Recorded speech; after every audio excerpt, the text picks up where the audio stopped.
Hello and welcome everyone to the ISCA Stock Car Association here as we have the Thursday Cup Series at Talladega.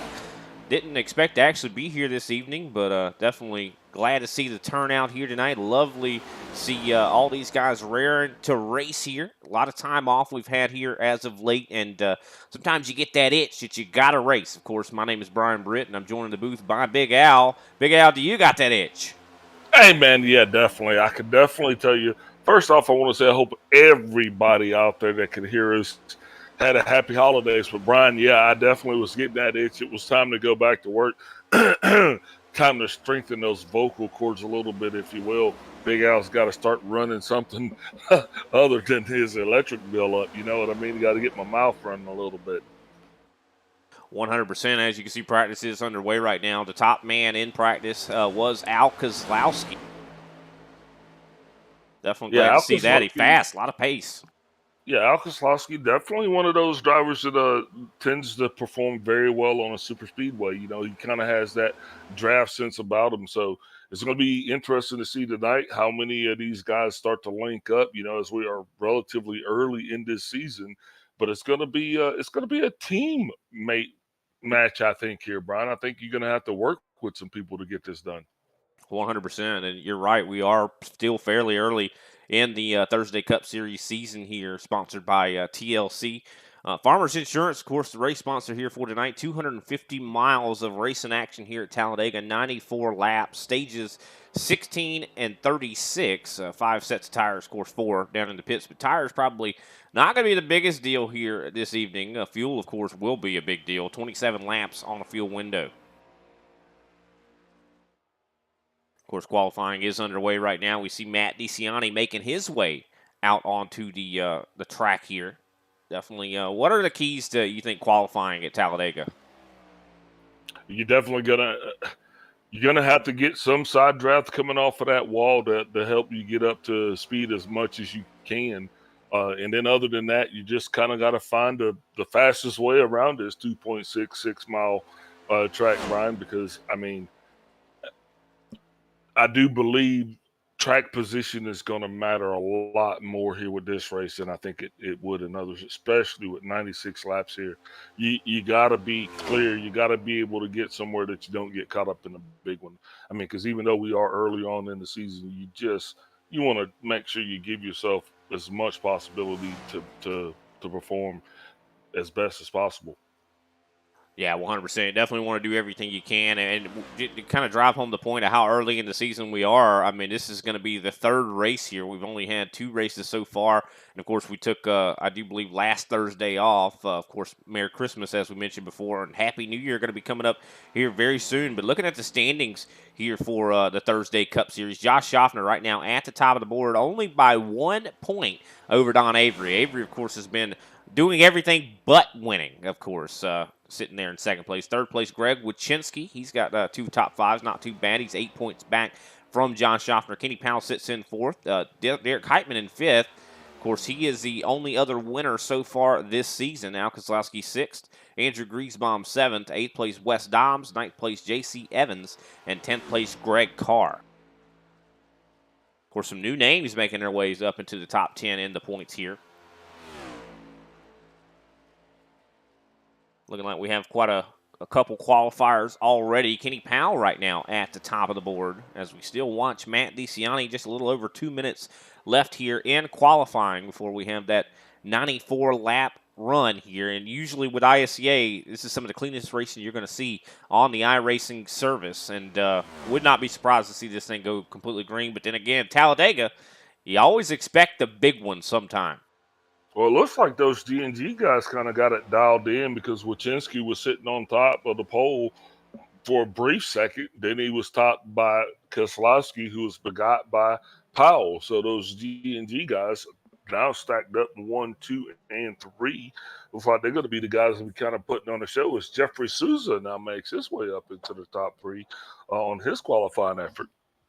Yeah, that he did. Great qualifying effort there from Jeffrey Souza. Going to put himself up into 3rd, as you mentioned, only about 700ths off of the lap times that the guys in front of him hit. Definitely some fast race cars here tonight. Draft is going to be the key it's going to be the end all be all essentially here tonight. Just considering, I mean, you never want to lose it. If you lose that draft, you're going to be in no man's land. At Talladega, that's just the worst place you can be. It's almost like a nightmare realm being there all by yourself at Talladega. Yeah, I want to give a shout out to the man in black, Kenny Powell, as he puts that 24 Camry from the G&G team on the pole here. I think that's going to be Kenny Powell's first pole of the season. So definitely got to be feeling pretty good about that. We're going to see if it actually sticks. Derek Heitman also having a solid qualifying run here tonight, Brian, as he comes in P2. So definitely good to see this, man. I think this is going to have the makings of some pretty good stew. The ingredients that we got stacked up here are going to be in our favor. And speaking of which, why don't we step away and go ahead and get that national anthem played, and we'll be back with your starting lineup.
Race fans, it is time for those most famous words in motorsports.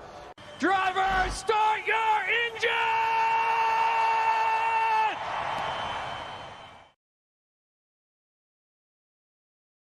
At Farmers, we know a thing or two because we've seen a thing or two, like how nice it is to switch and save on your auto policy. But it's even nicer knowing that if this happens, or this happens, or this, or even this, we've seen and covered it. So call 1-800-FARMERS to switch your auto policy and you could save an average of $470. Get a quote today. We are farmers. Bum, bum, bum, bum, bum, bum.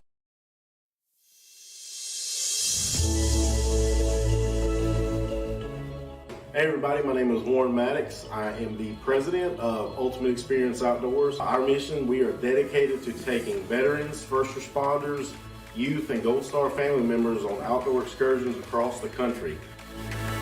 Support for our mission has many forms, from camp cooks to the great storytellers, some buddies with the band, maybe you just want to build a campfire and sit around and listen.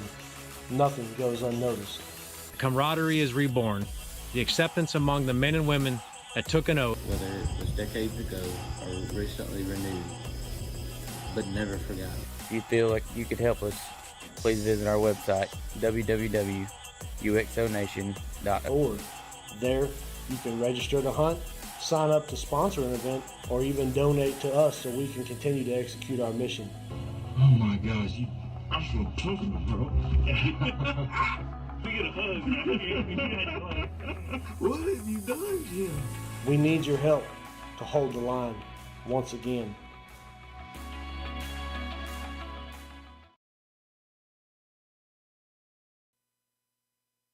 And we are back, ladies and gentlemen, and we have the grid set for this evening's action. Kenny Powell grabbing the pole here tonight. Outside pole going to be Derek Heitman. Third place going to be Al Kozlowski with Jeffrey Souza lining up in fourth.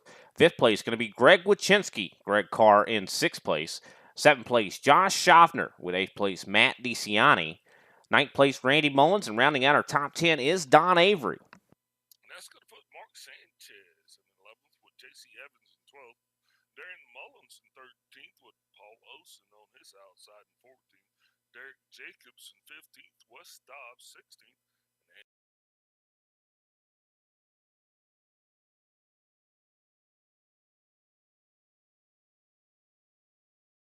Out there, and a lot of these drivers, Guts, Brian, they've been out of the saddle for just a little bit, having just over a week off, but now you're coming back into the spirit of things, and it's time to get it going again.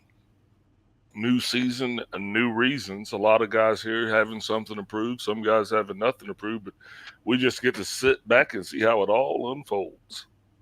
Yeah, that we do. It's going to be an exciting one here this evening for sure as we wait for everybody to get that call to start moving here around this 2.66 mile racetrack. One of the biggest tracks in the NASCAR circuit. I mean, I think it is, if not the biggest, except for probably some of the road courses.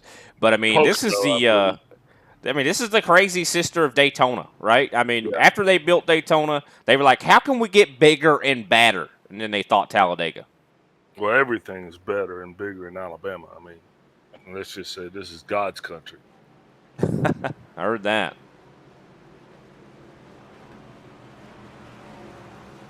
Looks like we are starting to get this thing rolling here. Of course, we mentioned before, going to be 94 laps here, stages 16 and 36. So keep an eye on that. Of course, who's going to be our stage winners. I mean, it's going to be crazy. I mean, a lot of times at Talladega, that's when it starts to ramp up when you get to the end of these stages.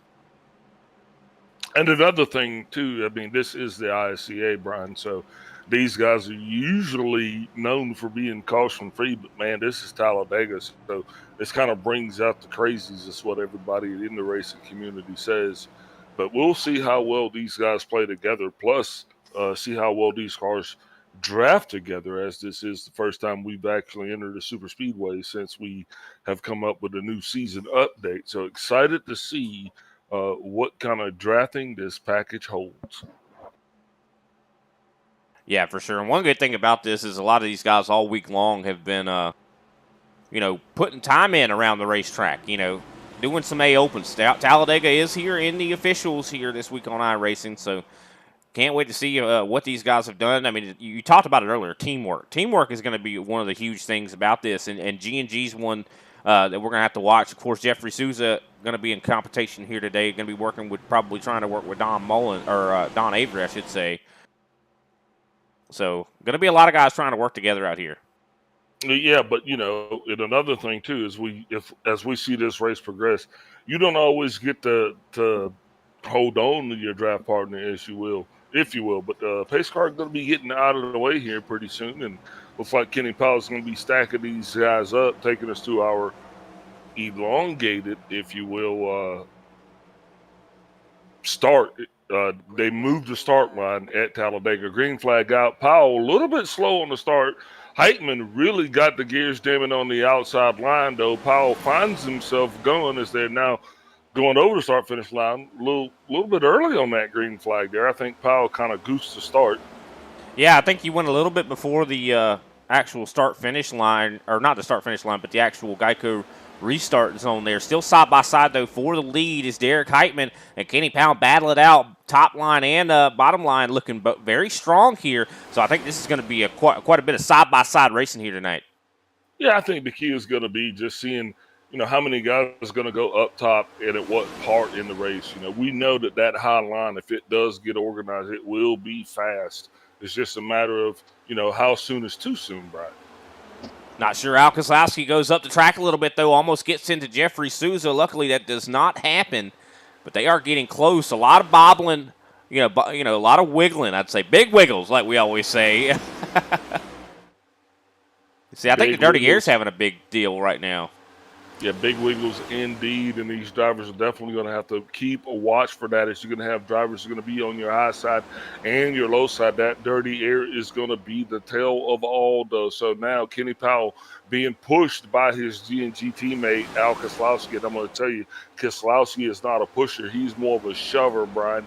And one thing that we did see as of late in the last season too is you were actually able to get that 3-car tandem going where you could actually push the pusher. Not sure if we're going to see any of that tonight as the top line still trying to get reorganized. Only 5 cars up there so far. Yeah, but you're right, though. G&G all in a line. Josh Ottner ducks out, goes to the top for a second there. Yeah, I think you're going to see drivers do that too because you still, even though there's no tape on the girls, these cars will start to heat up a little bit. Top line really getting organized now as we got about an even split. I'm counting 8 cars on the top and looks like 7 cars on the bottom. Yeah, it looks like the bottom line literally just made the transition up to the top, so maybe it's faster up there, and these guys want to control the race. This looks a lot like classic NASCAR at a track like Daytona or Talladega, where the top line is the fastest way around this place. And, you know, if you can run up top at a track like Talladega where tire wear is not going to be that big of a factor, I think you just try to figure out the fastest way around the race course. And right now, the 64 Darren Mullins is pulled up right beside the one of Matt DeCiani. So these two guys now, that's going to be your gauge as that bottom line is still trying to stay organized. Only 4 cars down low, though. Interesting, Brian. Yeah, very much so. You see, I do believe Randy Mullins actually leading that bottom line there, trying to make his way a little bit closer and closer as he has Mark Sanchez, I do believe, right there behind him. And I do see his father, Darren Mullins, a car behind him. But the top line definitely looking strong. But they are starting to make a little bit of inroads here. Could we start to see this bottom line come to life, especially as they start making moves? There goes Jeffrey Souza down to the bottom. That's going to spark some life into that bottom line. There's that Jeffrey Souza media short bus. I don't think I said that right, but yeah, definitely going to be interesting to see how Souza's setup is running here tonight, because if anybody is going to be different than those G&G guys, well, it's going to be the media guys.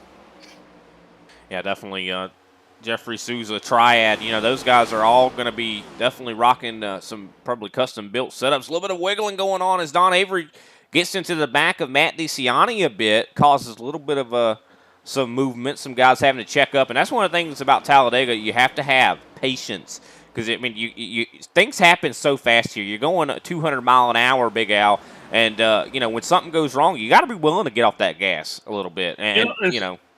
And speaking of getting off the gas, I'm wondering if Powell might be power braking it just a little bit, because the only tandem that seems to be hooked up on the racetrack is the 88 and the 24. Everybody else not actually, seemingly not being able to get up and actually push the nose of the car into the groin of the, or to, you know, into the bumper of the car in front of them. So it's groin, huh? Yeah, I mean, front, back, it's the buttocks, I guess. Yes, it very much is. As the bottom line is starting to move here, looks like Heitman thought about going down there, then moves back up to the top. So I think what a lot of these guys are doing, they're hopping down to that bottom, seeing if they can't pull them along, and then jumping in front of somebody else, kind of working their way up the field like that. You know, another thing I think these guys are doing, I think they're feeling each other out, because there's a lot of racing left to go. Now, stage points are going to be something that guys are going to start to have to think about, you know, because that is a real thing here. But realistically, though, as we are 6 laps into this, coming up to lap 7, I think it's just trying to figure out who you can actually draft with. Taking a look through the eyes here of Paul Olson as he sits back in 6th right now. Kind of see the view that these guys have in these race cars, and view is definitely something that they lack a lot of. You know, it's kind of hard to see, especially when you got a car that's right in front of you. These cars definitely have quite a bit of I'd say, you know, surface area that takes up your windshield, right? Yeah, and if you look at his steering wheel inputs also, man, when you're in the pack like that, you know, 2 things that you're doing. You're on your throttle. You don't brake at all. But when you lift, you lose so much. And I think 2 drivers that could be a testament of that is the 27 and the 72. Because they both are out of the draft for whatever reasons. But a little bit up in the pack here, kind of disorganized right now. Not too surprised about that. I think drivers just trying to fill each other out here, Brian. That is interesting, though. You mentioned Andrew Layton and Derek Jacobs both off of the draft. They are some 16-plus seconds back from this pack, and you'll see that is going to increase substantially just considering, I mean, they might even be in danger of going a lap down with how much faster you are without the draft or with the draft, I should say, because, I mean, it's 2 seconds or more. You're faster every lap, Big Al, with the draft. Yeah, and we're halfway through this first stage, so the testament for one of those two gentlemen is they would receive the lucky dog if they should go a lap down. You know, who knows, Brian? We still could be within the realm of possibility of actually having ourselves a caution. Could be, and then right now we have it on our screens, the lap times for everybody out here. Andrew Layton last time by 53.187 versus Kenny Powell 49.7. I mean, everybody in this whole pack is essentially turning that kind of exact same lap right now, and that is 2 seconds faster than those guys without the draft. Yeah, look who came to party. Kenny Powell, not only being on the pole, man, but actually putting it down here tonight. I mean, leading every lap thus far and doing so in a commanding fashion. So you can definitely tell that old Powell's getting his season started off the right way. Very much so. You see he has led, like you said, almost every lap here so far tonight. I think Derek Heitman maybe has 1 lap led. But, yeah, I mean, Kenny has been utterly dominating this race so far, and I think it's just because he's got those teammates behind him. That's the thing about it. You know, you could dominate a race at Talladega, but you're not going to do it by yourself, Big Al. Yeah, you know what? It's one of those tracks where, you know, and I'll ask you this question as we get a bit later. I mean, well, heck, I can ask you this now as we're going to be 5 laps left here. It'll be 6 until the stage. But where do you want to be? You want to be first, second, or third, or you want to be on the top or the bottom? I mean, these are the decisions these drivers are going to have to ask themselves, and they're going to have to mix it up a little bit, Brian, right here in this stage, especially because you only get one more practice shot at it. You got nothing to lose, really. So, you know, you got to definitely see how far you can push your luck to get up front. Yeah, for sure. I don't know where I'd rather be. I think the bottom, in my opinion. I mean, I like running the top. It's fun to run the top of Talladega, but it's kind of a dangerous area just considering there's not a whole lot of exit space. You know what I mean? Like if something goes wrong in front of you and you're on the top, there's not a whole lot you can do. But when you're on the bottom, something goes wrong, you can go into the grass, you can go on the apron. You know, there's a whole lot of exit. You know. Yeah, there's a whole lot of Bama out there to grab. That's definitely for sure. Not no real estate up top though, just a whole lot. There's a wall. There's some concrete up there. I understand what you're saying. Yeah, but I mean the bottom looks like they're starting to get rolling right now. Side by side with Josh Schaffner, Randy Mullins is starting to make that line work. Of course, he's got DeCiani right behind him, so they're starting to make it happen. And Derek Heitman, of course, always a strong contender. And he has been committed to the bottom line, Mr. Mullins. He has been down there the whole time. So they get a little bit broken up there coming across the stop-finish line. Don Avery really checking up high, causing Paul Osen a whole myriad. That was just a chain reaction right there. But everybody seems to make it through it okay here. That's just showing you that we're getting ready to get really sporty here, Brian, as we're going to be 5 to go in the stage. Yeah, 100%. I think you're exactly right. And little things like that, little mistakes like that in the pack on that top line disorganize that group, which causes that bottom lane to start to move forward because strength in numbers here at Talladega. And Randy Mullins now side by side with Kenny Powell for the lead. Yeah, Powell's going to be definitely trying to back up to get as much of Keselowski as he can. He's going to need that push coming around turn 1 as they come across the line.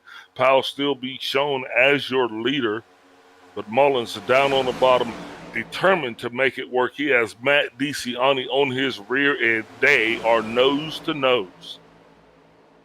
That they are. Of course, top 14, all within a second right now, Big Al. Just a true testament to the ISCA caliber of racing, Brian. We are at Talladega. We've got, right now, it looks like we put down 13 laps. These guys have been side by side. They have been drafting. They have been bumping. And we have not even been close to seeing a caution. Yeah, we really haven't been. I mean, everybody's been, like you said, bumping, but being patient. And that's because, I mean, the ISCA, all these guys have driven around each other for so long and had know everybody's kind of idiosyncrasies and stuff like that. But I'll tell you what, we are getting close to that caution flag coming out. Randy Mullins definitely getting a little bit of a new zest for life here. But I'll tell you what, the top line seems like they have gotten it somewhat back together. I think in a lot of ways, maybe even some guys having to deal with temperature issues. We know that these guys can't adjust their tape. They can't, I should say, can't adjust their tape. But they still do have temperature issues, though. I think he's got it figured out being on the top. So I don't know. I mean, I think he's just going to keep doing what he's doing, and it's just going to be on the rest of the field to try to change it up for him. Yeah, see, that's what I'm thinking. Like Al Kozlowski, Greg Wyszynski, they're sitting right behind Kenny Powell. They're not getting a lot of air on their nose, and that air, of course, feeds into their engines.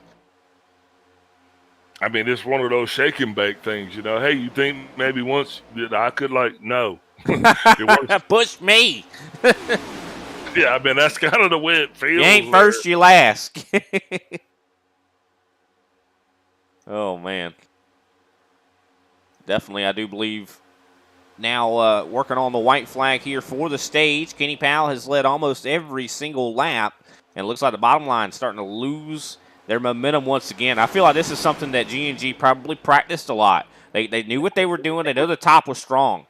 You're going to see that top line condense, and it's going to fall in on that bottom line here as they get ready to come around for the last couple of turns, because no matter what, you're not going to let the bottom line get anything. So I believe somebody from that top line is definitely going to have to jump down there to stop the run, if anything. But with 4 cars down on the bottom line, I don't believe it's going to be much of a run by. Yeah, I feel like if anybody tries to jump down there and stop that run, they're just going to end up getting swept up in the run. I think they're going to be like, oh, I guess I'm gaining some spots now. Because, I mean, that would actually, I think, help that bottom line out. And I think there could be someone that decides that they want to possibly help that bottom line out and lead it instead of Randy Mullins. It would be Avery. It would be, right yeah. now, here comes Al Kozlowski. Oops. I guess it would be Kozlowski. That's going to make gets a little tight there.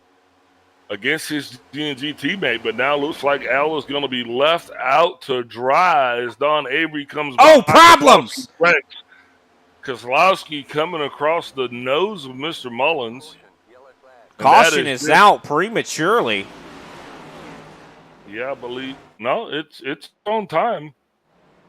I wonder. I guess the question is, what caused the caution? Was the caution the actual stage breaker? Was it? I know Randy Mullins definitely had some big issues there. I want to take a look back at this accident, Big Al. And I want to watch Derek Heitman, because Heitman is actually going to get the worst end of this.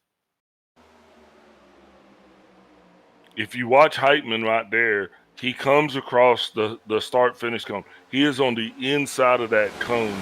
And, Brian, unfortunately, that spells a black flag all day, every day in racing. Unsafe pit exit or entry. Yeah. So he will definitely get the worst end of it out of all parties involved, as nobody was actually received a meatball flag. Yeah, I mean, the contact that we saw there wasn't too great, but it definitely was a very scary situation, I'm sure. 3 wide condition on the last lap there for the stage. I mean, it's Talladega. It definitely is. So let's go ahead and take that brief step away, and we'll come back and talk to Kenny Powell, Stage 1 winner.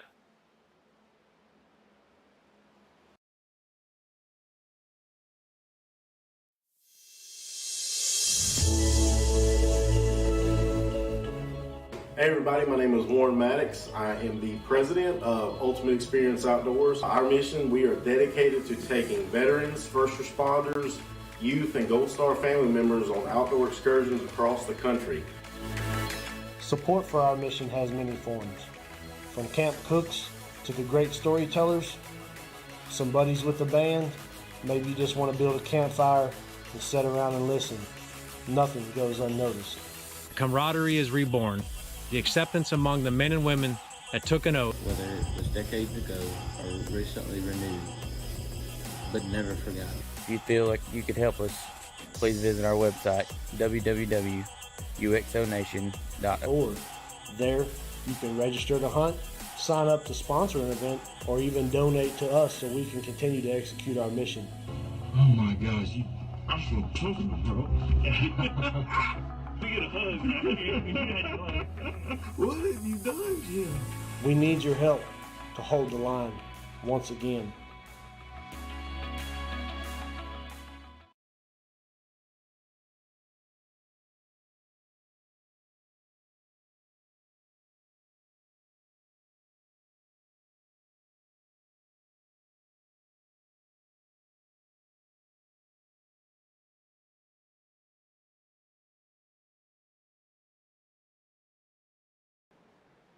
And we are back, ladies and gentlemen. I do believe pit stops have just taken place. Kenny Powell, I do believe, won the race off of pit road here and is your stage one winner. I do believe we have him going to be joining us up here in the booth. Kenny Powell, you with us? I got you. All right. Well, definitely glad to be able to talk to you. How you feeling, man? Looks like the car's handling good, and you got a bunch of teammates that were helping you out quite a bit.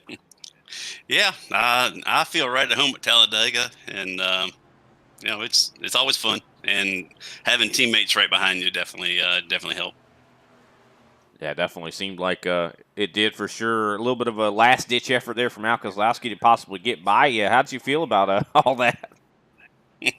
I mean, I wish you'd have stayed behind me, but I guess when it comes down to it, you know, like racing for stage wins and in wins, it's kind of every man for himself. 100%. Now, I know you got Darren Mullins behind you this time around. How do you feel about that? Do you think you're going to try to link back up with your teammates? Well, it looks like Greg's actually, you know, teammate is going to start behind me. So, yeah, I feel good about that. All right. Well, definitely great job to you, man. Congratulations on the stage one win. Who can we give a shout out to before we let you get back to it? I'd like to give a shout out to my announcers up in the booth. Appreciate you guys coming back from the holidays and giving us a good call here for the race tonight. And, you know, hopefully I'll leave it right there, and hopefully I'll talk to you at the end of the race. All right. Definitely. Hopefully we'll talk to you for sure. And good luck to you. All right. Appreciate it. Thanks. All righty, that was Kenny Powell, our stage one winner. Definitely great job to him for sure, leading pretty much almost every lap of that stage. Of course, now the real, or should I say the second stage gets underway. A little bit shorter, just considering because of the stage caution there. Of course, we did see a little bit of pain before the stage end there, Big Al. What do you think? Do you think any of those guys are going to have damage? No, man, I'm more back on what Kenny said, man, because I think that means we're not getting a Christmas bonus. What? Well, he gave us a shout out, so I think that means that was the bonus, right? Yeah, we're not getting a Christmas bonus. No, man, it's been great so far, and I think the cool part about a track like this, Brian, is big enough that if you do get some of that damage, you're actually able to work most of it out. All of these guys actually being able to do that.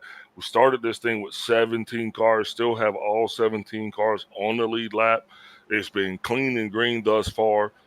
Pace cars getting ready to be getting up out of the way here pretty soon, and we're going to be able to get back to stage two. And I think stage two, you risk it a little bit more even. I think this is a stage now where you got that data that you needed for stage one, but now you got to go for the points. Yeah, for sure. Definitely going to be trying to get as many points as you possibly can. They add up so much. I mean, I'll have to wait and see how this all works out. Pace car lights are out. We're on the backstretch entering turn number 3 here at Talladega. And a whole different cast of characters up here right now. I'm just considering we got Darren Mullins up here. Also, Greg Carr in 5th place, I do believe. Now, Mullins has been showing a lot of pace, and we saw him so far in the last 2 previous races of the season.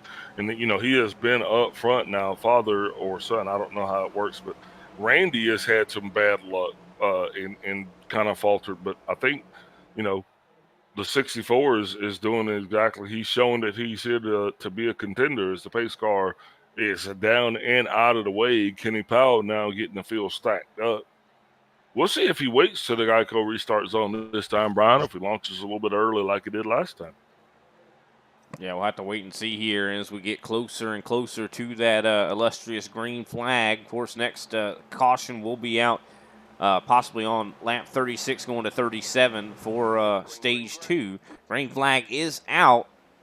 A little bit of a bad start there on the top from Darren Mullins. That gives Josh Schaffner the opportunity to drop down to the bottom. Top line just did not go.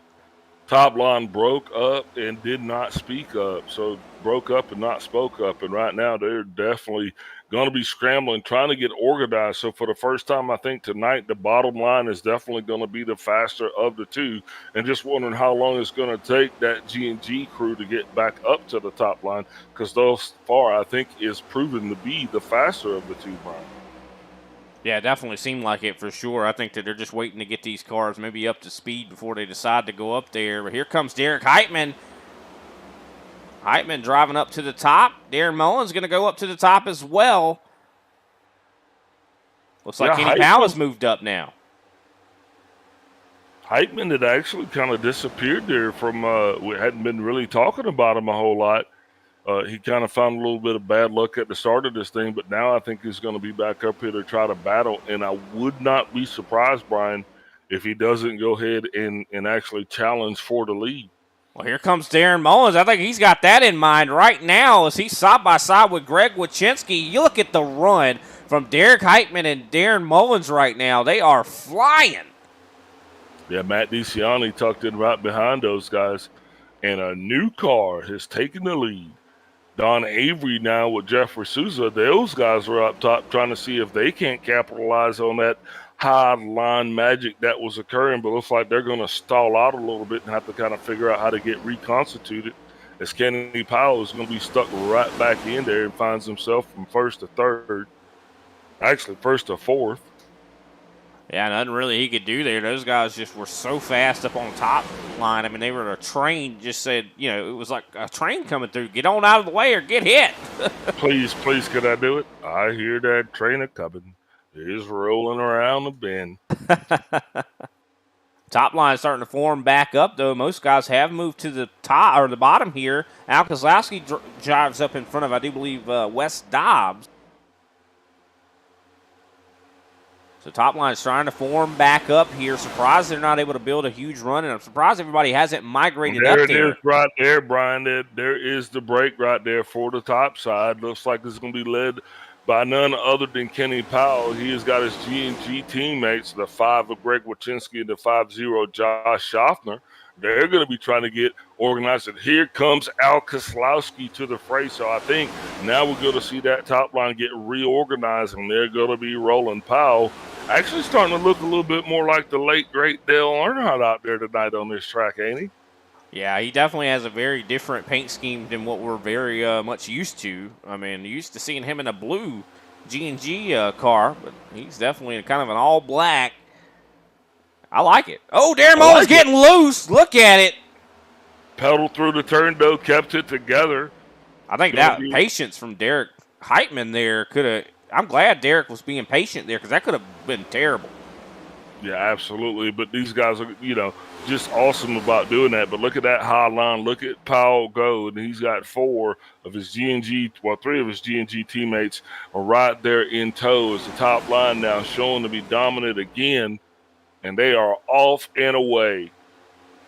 And what's really interesting about this, ladies and gentlemen, they're not actually using the top line. They're running more in the middle, and using that white dotted line is kind of like the yellow line in a way.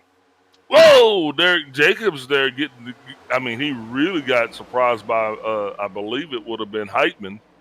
Heitman actually checked up to go real low there. Derek Jacobs definitely running very strong here tonight, sitting in 8th place right now. Absolutely. It looks like J.C. Evans is going to find himself off the pace and out of the draft. That's probably going to cost him a little bit. But, hey, nothing to worry about. We got another stage coming up here at the end of this thing. And look at the big runs we're seeing from Wes Dobbs on the bottom being pushed by Andrew Layton. Huge momentum on the bottom here from Derek Jacobs, of course, team. And here he comes trying to make his presence felt on the bottom. That bottom line as we are 10 to go right here in the stage, really making itself strong and more of a nuisance than they were in the first stage, Brian. Yeah, a lot more battling than we saw in that first stage for sure. Just loving that this new team, you know, Derek Heitman or not Derek Heitman, Derek Jacobs, kind of team here that consists of Wes Dobbs. Of course, I do believe Alan Henson was also on their team, but don't see him in the field here this evening. But they have been so strong, and I expected them to be strong at Talladega. I mean, just considering this is a track to where it's all about, numbers, and a lot of these guys are good at plate racing. I mean, even though a lot of people think that it's something that doesn't take a lot of skill, it just takes a different kind of skill. Yeah, it does require skill. It's not just about putting a hammer down and looking forward. I mean, you actually have to manipulate these things around. And watching Greg Wyszynski there giving the bumper to Powell, which was kind of awesome, being able to see just because I was thinking maybe it was just a Keselowski thing, because Keselowski was the only car that we've seen that was truly actually able to truly get the bumper right up in there and give a good push. But actually being able to see Wyszynski do it just makes us feel all warm and fuzzy inside. Yeah, definitely. Great job to Greg Wyszynski. He's been doing a fantastic job pushing here. Of course, Josh Schaffner also in the picture. It's been a G&G show here tonight, and I think they have. They're definitely sending a message to everybody out there in the field that, hey, it's not a fluke that we get championships. No, it's not. And, the thing that I'm finding so awesome about this race tonight, though, is just how different it was from the last Talladega race. Now that whole line, bottom line, only 3 cars strong that are tandem up. Now you're going to get the biggest run of the night as the field is completely disorganized. Got in a little bit of bad air pandemonium there, Brian. Yeah, very much did. Al Keselowski falling back here. See, look at that. Paul Olson dives to the bottom. He's going to try to see if he can't work with this, Derek Jacob. So definitely a lot of pandemonium. Like you said, it's kind of a shotgun blast of race cars out there. Not very organized. Well, I think they're going to just have to try to get reorganized as this stage is coming closely to the end here. We're going to be 5 to go here next time they come around the stripe. Dang, so you said the flag waiver, he's strapped up? He could be shooting at the car. Just caution's out. Hey, look, this is Alabama, Don't get it twisted. Don't get it twisted. Them good old boys got their own shotguns. That they do. I'll tell you what, the shotguns are definitely out in force. 3 wide in the mid-pack here. Battling is going on. You see Greg Carr, I do believe, in the middle with Darren Mullins. 3 wide by, that is classic right there. This is almost what we saw at the end of the first stage. So it's starting to stack up to be just as climatic as it was then now. Just a matter of keeping track of who is where, Brian. And that's the bad thing about Talladega. It's so difficult to keep up with what is going on the racetrack, because it is just, it's almost like water. It ebbs and flows, Well, Heitman and Souza are going to go up high. Heitman and DeCiani are going to go up high with Avery. They're going to make it 3 wide. They're going to try to make that the middle, the lesser of the 2, faster. And they're going to. We got a new leader here for just a moment. Wes Dobbs. 2x2, Big Al. This is beautiful. Looks like the top line. This is pretty normal, though, Big Al. When you say on the straightaways, you're going to see that top line or middle lane start to pull away a little bit more, just considering they're able to wound that engine up a little bit higher, right? Absolutely. I'm just watching to see who is going to be up high and who's going to go down low, because it's about the time for these guys to start showing their hands a little bit. Oh, there goes that 3 wide that we were talking about. I do believe Derek Heitman. Also, Josh Schaffner throwing some blocks here. Yeah, Powell and the G&G guy saying, not this time, buddy. You tried that last time, but we're going to go ahead and attempt to stop that this time. Yeah, it was a beautiful move there. I mean, just to try to stay in their way, and take away their momentum. You got to stop their momentum. You got to stop that run, especially coming off those turns. But look at the bottom line now, pushing up into the lead.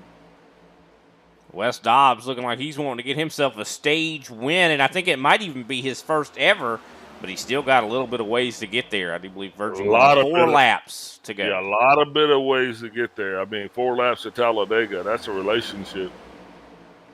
Yeah, it's a long track. Of course, takes about 50 seconds, 49 seconds to get around this place. 3 wide, though. This is crazy right now as EPI, of course, Derek Heitman and Matt DeCiani trying to make something happen up on the top on the 3rd lane. With Don Avery right in tow. This is what those guys did the last time. Now, remember, Kenny Powell stopped that run previous. This time he finds himself left out to bear in the middle by himself. Look at the top line go. Paul Osen is literally in the front of the middle line, but he's still off the pace as well. Big hit from Kenny Powell to his rear end to try to get him up to speed. Well, oh, this is scary. There goes Don Avery and Paul Olsen into the outside wall. No caution. That might not bring out a caution as they both slide down pit road. Avery now looks like he's going to drift on up the racetrack. Yeah, just an unfortunate set of circumstances for the 43 as he's going to find himself at least a lap down. But green flag racing continues, and Wes Dobbs is your leader. Yeah, Wes Dobbs, of course, this whole crew, Andrew Layton, Derek Jacobs, all on the same team here. They have got to be loving this right now. As we're verging on 2 laps to go here in this stage, have we seen the last of the drama? Oh, no. I mean, maybe for this stage, yes. But not for the race, not at all. As the rear of the field is trying to get reconstituted. Wes Dobbs doing everything he can to try to keep this thing going. Andrew Layton, definitely an awesome rebound for him. And what about Derek Jacobs? He has an opportunity right now to potentially get himself a podium stage finish.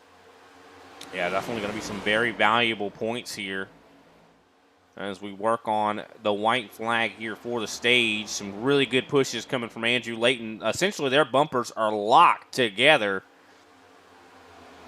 Even Randy Mullins is going to be up trying to grab some of those valuable stage points here as the lead 3 now are starting to get their pull away. That's going to work out in their favor. 3 wide behind them here as Al Kozlowski holds the middle. Derek Heitman up on the top, Randy Mullins on the bottom. We're still going to be waiting on Powell to come across the line because he is in P10. And that's what's going to actually end the stage for us. I do believe we have one more time around here.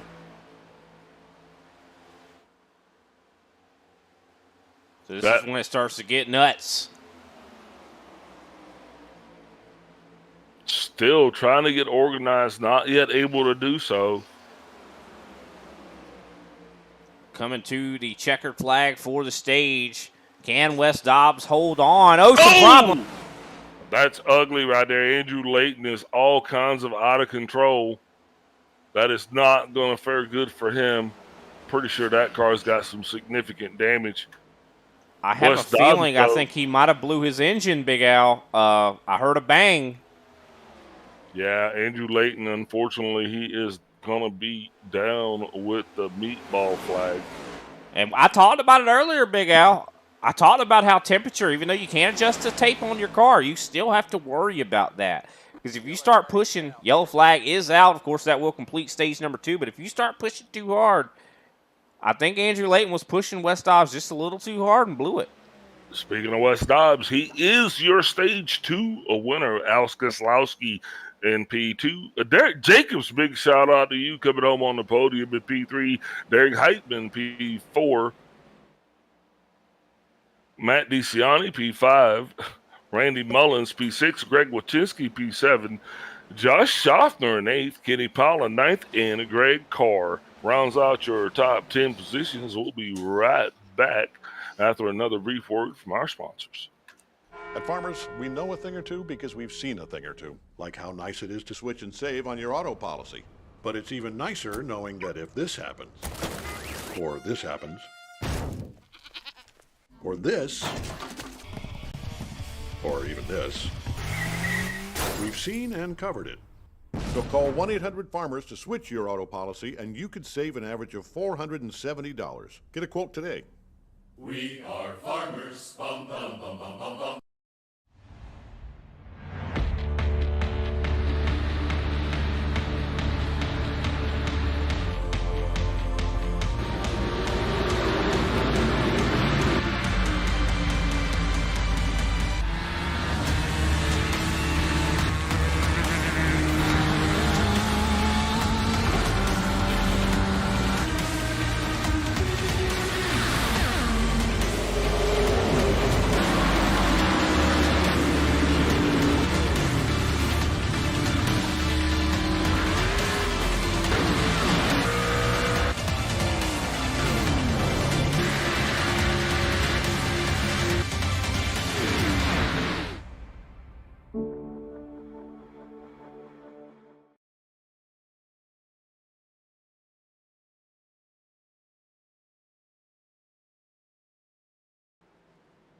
And we are back, ladies and gentlemen. As you can see, pit stops are underway. Once they have completed, we will be talking to our Stage 2 winner, Wes Dobbs. Can't wait to talk to him, but definitely tragedy, though, has stricken with, of course, Andrew Layton. 3 laps down right now. Hopefully they can get that car repaired very quickly. Derek Heitman, though, I do believe just took the lead off of pit road. But let's go ahead and talk with Mr. Wes Dobbs, our Stage 2 winner. Big Al standing by. Wes, this is Big Al up in the booth. You got me? Howdy. Bud, congratulations. Is this your first ISCA stage victory? Yeah, I think so. What? Well, except for iRacing Super Speedway. Okay, well, allow me to be the first to congratulate you, Ben. So how's it feeling out there tonight? You actually got up front, got to lead a couple of laps. Looks like the field kind of went a little bit haywire there. How's it feeling down there? It feels great. Car's handling good. We had to drop back, pick up somebody that first stage, but this stage we drove up here. So, what's your strategy here for the for this third and final stage? You guys you gonna let it all hang out? You got your little buddies up for a pit party? What can we see here? What we expect? Well, hopefully we'll be able to get back together. I'm new to this league, so some of the other guys don't tend to run with me, but we'll just try to make it. Don't miss up at next pit stop. Yeah, that's gonna be a very important one. So you new to the league. Are you gonna be running the remainder of this season with us here? Yes. Yeah, that's right. We're gonna be looking forward to seeing you, bud. Congratulations to you though for your stage 2 victory. We're gonna let you get back to work. Who you shouting out for here tonight? Just Derek and Andrew, Alan Henson. We all work together on the setups and practice a bunch just to make sure we're right on race day. Well, it looks like it's paying off, man. We'll be watching you guys from afar, and good luck to you. All right, thank you.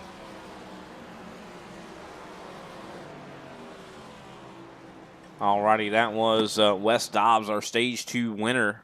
Looks like we're going to get that call to get this thing back underway, though. This is when the race truly begins, and Wes kind of mentioned something that definitely kind of puts that in perspective. Green flag pit stops could be on the docket, Big Al. Oh, most definitely. Green flag pit stops are, with that pit window only being 27 laps for fuel. The question is going to be, are you taking 4, you taking 2, you taking lefts, you taking rights?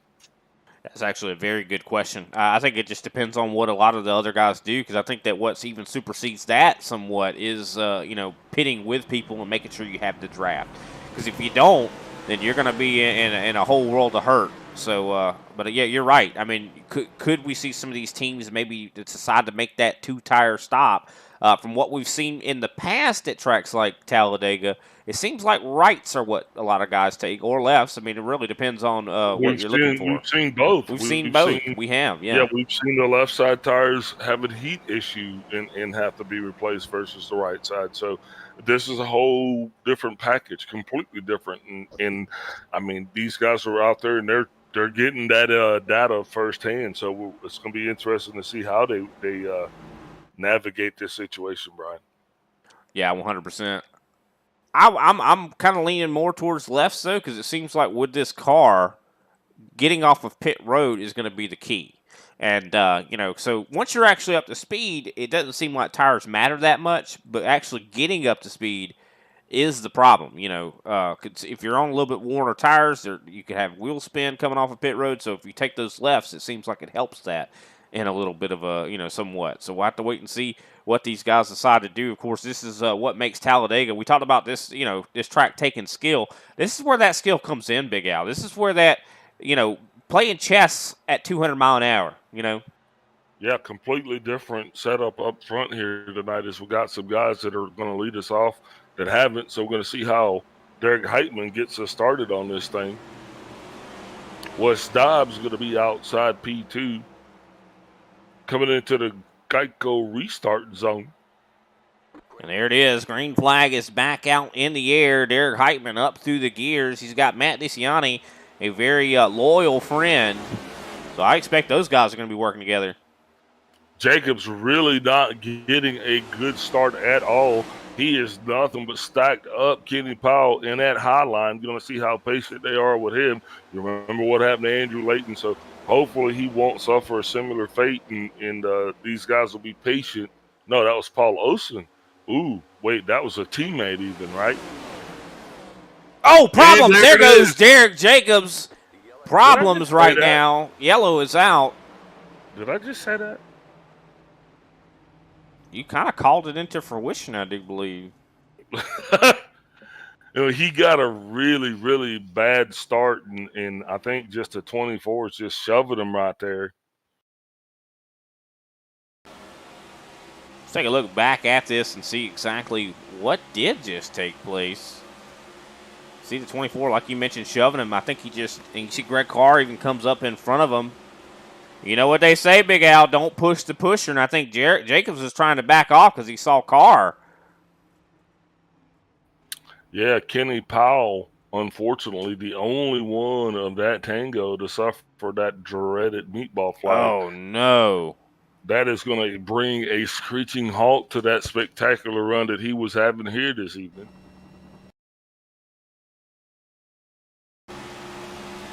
And we talked about it earlier, Big Al, about the visibility. He did not see Greg Carr until the last second. He was pushing Derek Jacobs because he didn't think there was anybody in front of Derek Jacobs. But there was. Yeah, and like I said, Jacobs just got a really, really bad restart.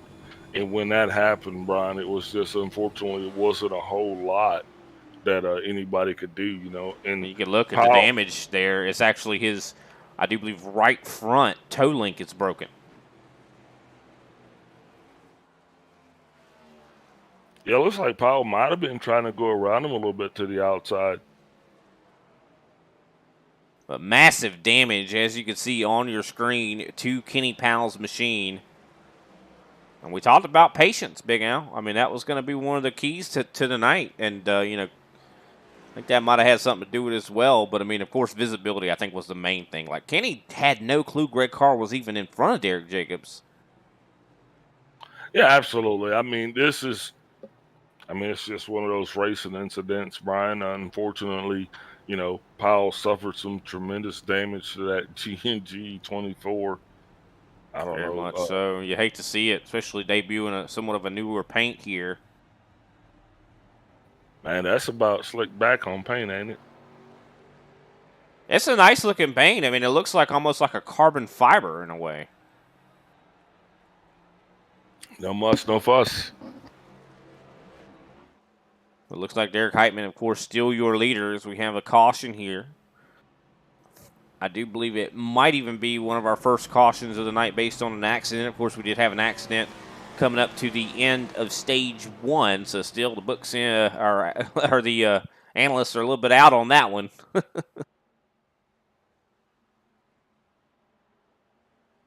But what fine racing here, ladies and gentlemen. I'm so happy to be in here stretching my not comedy. I'm definitely not funny. But our commentating muscles. I love doing that. I'm so glad to be back. You can't let that die, right? Say that part about you not being funny again. You liked that a lot, didn't you?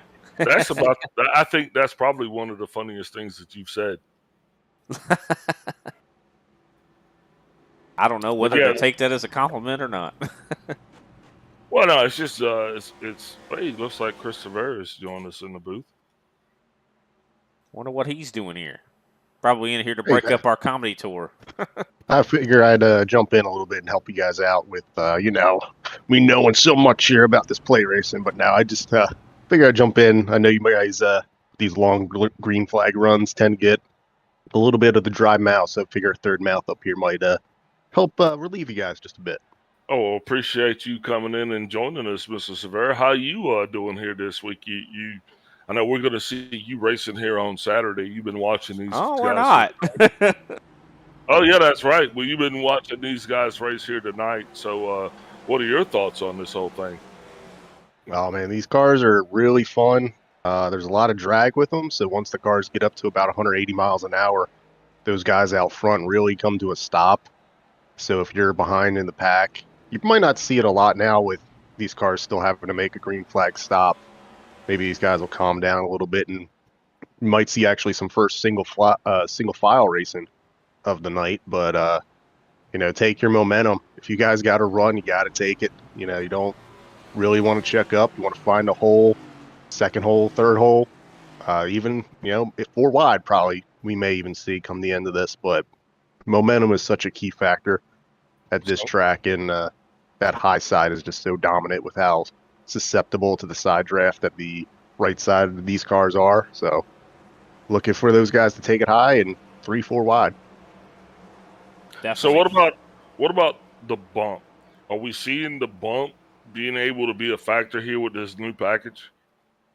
Yeah, you can definitely lock on and push a guy for probably a whole lap if you guys are hooked up pretty well. But yeah, you got to watch. You got to be straight on them, and got to watch the nose, particularly with the Camaros. I still believe we all think that the boxes of these cars are all the same. I believe the Camaro has a bit of a point, and you might be a little bit more susceptible to turning somebody if you get slightly offset. But I think you you're definitely right. lean on a guy here. I think you're right. I've said that before, and I think the Fords are better at pushing for sure. And one thing we saw, though, sorry to Big Al, but one thing that we saw earlier, Andrew Layton was pushing, I believe, Wes Dobbs, and his engine actually expired. Has that been something you've had to deal with this week? I actually haven't done too much running, but in the past, yeah, if you get on it for, especially coming to the end of those stages, the more you get above 284, it's just a roll of the dice after that. But yeah, you can definitely blow up a motor here if you push too long. Yeah, I heard the best analogy is like pushing a marble against a marble. Pace car down in a way, you're going to be getting ready to go back to green flag racing here. Derek Heitman, your leaders, he could be bringing us up to that Geico restart zone. Matt DeCiani down on the inside.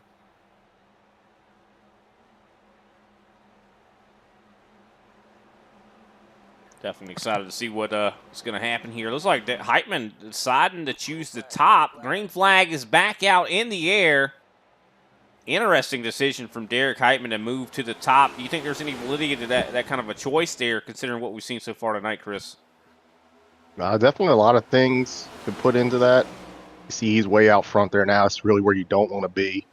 But he may be all right with how long that we have to go. It definitely, who's all starting that top lane? Which lane do you think is going to come with momentum as we see the bottom side come here? You see him go right back up to the top. Yeah, Matt DeCiani, of course, very good friends with Derek Heitman. They're going to work together, and he was able to get him somewhat back up to speed. But here comes Wes Dobbs on the inside, side by side, trying to take the lead away. He's got Randy Mullins right there behind him. And you talked about Chevy, well, there's a Chevy right behind him. Apparently there's a Honda in the, in the 72. Not too sure how much the Honda's front end handles the aero out here, but I feel like he's leading the bottom line there. I think he's doing pretty good. Wonder if he's got a hybrid engine in there or something. That might be. Ooh, watch DeCiani's getting a little as Derek goes down for the side draft. It's really going to stall that bottom lane, but you just got to make sure that your pusher behind is ready and on the same page and knowing what you're going to do. Tell you what, Big Al, one driver we haven't seen a whole lot of, J.C. Evans, now up in 6th place. Haven't said that name hardly at all tonight. Yeah, we did kind of call it a little little bit. But yeah, you're right. He is kind of hanging back a lot a bit. Derek Heitman, though, and Matt DeCiani kind of running that middle groove. They've got, I do believe, Darren Mullins. Mullins has definitely showed up here tonight at the Super Speedway. Tell you someone who I'm keeping my eye on right now is Don Avery as he actually moves up to the high side there. I was actually about to say, it looks like Avery's sitting back there as one of the last ones in the pack. The more fuel that you can save here before you have to come to pit road, the less you got to put in it. So look for those guys, particularly in the back of these packs here, to just be saving as much fuel as they can. The conservative. Yeah, that's where, that's what we usually see the likes of Josh Schaffner and Chris Severa, these guys, the conservatives. These guys are the guys that are going to be saving, because you're absolutely right. The key is going to be getting in and out of pit road as quick as possible. As a lot of these guys are going to probably lose it on pit road. Brian and Chris. Brian and Chris. Where's the other Brian at? But definitely still a lot of racing side by side going on. I mean, I thought we were going to see more single file. Yeah, it definitely looks like both of the cars here, both of the lanes rather, have equal amount of cars here. The top side, I think, has just a little bit more cars in it right now, so they'll build up the momentum. But you got to figure also with that high side, you're going a larger distance around the track, so you are going to burn up just that slightly bit more fuel. And so that is say about losing this. We got a little bit of a 3-car breakaway right here. That's not going to help you conserve fuel, but one thing is we're halfway through this thing, though. I think you guys are right, Chris. You're spot on where you said the driver that spends the least amount of time on pit road, that means who saves fuel the most is going to be the one that gets out there quicker. Another thing is, when are these guys going to be coming down? Because hopefully they're talking and they're in the same discourse. A lot of teams aren't going to show their hands. That's going to be another thing that we're going to have to watch as we are slow. We're not quite into the pit flag window yet, but these are things that are going to be stepping up as we get ready for that.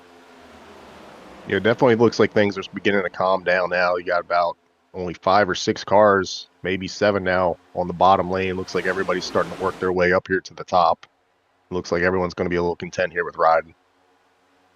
Yeah, I think everybody definitely trying to, still try to keep their position as much as they can, but you always have to be planning ahead for when it comes to pitting. I mean, how big do you think teamwork is here? I mean, I know you're a member of G&G. Do you think that's what they've been kind of talking about all week long in preparation for this race? Yeah, teamwork's just about everything with these cars, because as a single car, you can get a bit of a run if you're back in the pack like these and everybody's checking up. But when you like Dale Jr. says, as soon as you pull out, it's like pulling the parachute. And those guys who you just passed will just pass you right back equally as fast. So having teammates is huge here. You need another car, at least, I would say 3. Like the front 3, you see there's got that slight breakaway on the field right now. That could be just that 4th car checking up, leaving the space. Doesn't seem like in for long. Considering Wes Dobbs is coming. You can suck up so quickly with these cars if you're directly square behind somebody. 100%. I'm curious, though. I know dirty air, a huge factor. How does it feel to be, when you're riding around in one of these cars out here and feeling the whipping effect of that air? Definitely not as big of a factor here with, I guess, how we would think dirty air is. We see DeCiani look to go to the high side as he tucks back in behind Derek. Not as big of a factor as we would see it more of an intermediate track, but you'll definitely notice it on entry. See Derek get right down on Wes's door, just going to completely stall that inside lane. That's exactly what he's got to do. Yep, Wes Dobbs now leading that bottom row, trying to get himself back up into the lead here once more for tonight. Of course, Wes Dobbs being our Stage 2 winner. Kenny Powell still, I do believe, under power right now. He had some issues. He's actually 7 laps down, but still battling side by side as everybody up here in the top 15 is within, a second of each other, only about 7/10 separating 1st through 15th. Isn't that something, guys? What's going to be something, though, guys, is when the lead pack catches up with that 24 Kenny Powell. If he doesn't go down pit road right now, hopefully they will catch him at a very opportune time. It's so sad to see it, him having this, problem here tonight, just considering he qualified on the pole and led a lot of laps. As the top three definitely seemed like they are working very well together. Derek Heitman, Matt DeCiani, and Darren Mullins. Greg Carr, such a fantastic showing here tonight from Net 25, wouldn't you guys say? Absolutely. But Wes Dobbs still trying to make something happen on the bottom. Of course, one thing about a track like Talladega, you're only as good as the drivers that is pushing you, I'd say. Yes, we're 3 wide further back in the pack, but guys, I think, it just becomes that point as Derek Jacobs is way high on the racetrack. I think it's about conserving fuel, Chris. I think you hit that nail right on the head, because even if these guys do come down pit road at the same time, the guys that have been running the bottom line have historically, they're burning less fuel, which means they're not going to have to stay down on pit road as long as the other guys to get topped off. And those tenth of a hundredths of a second, that's what's going to matter. 100%. I actually have a question to kind of posit, Chris, here about what we talked about earlier, Big Al, the tires. What is the decision when it comes to taking tires, during a green flag stop at Talladega?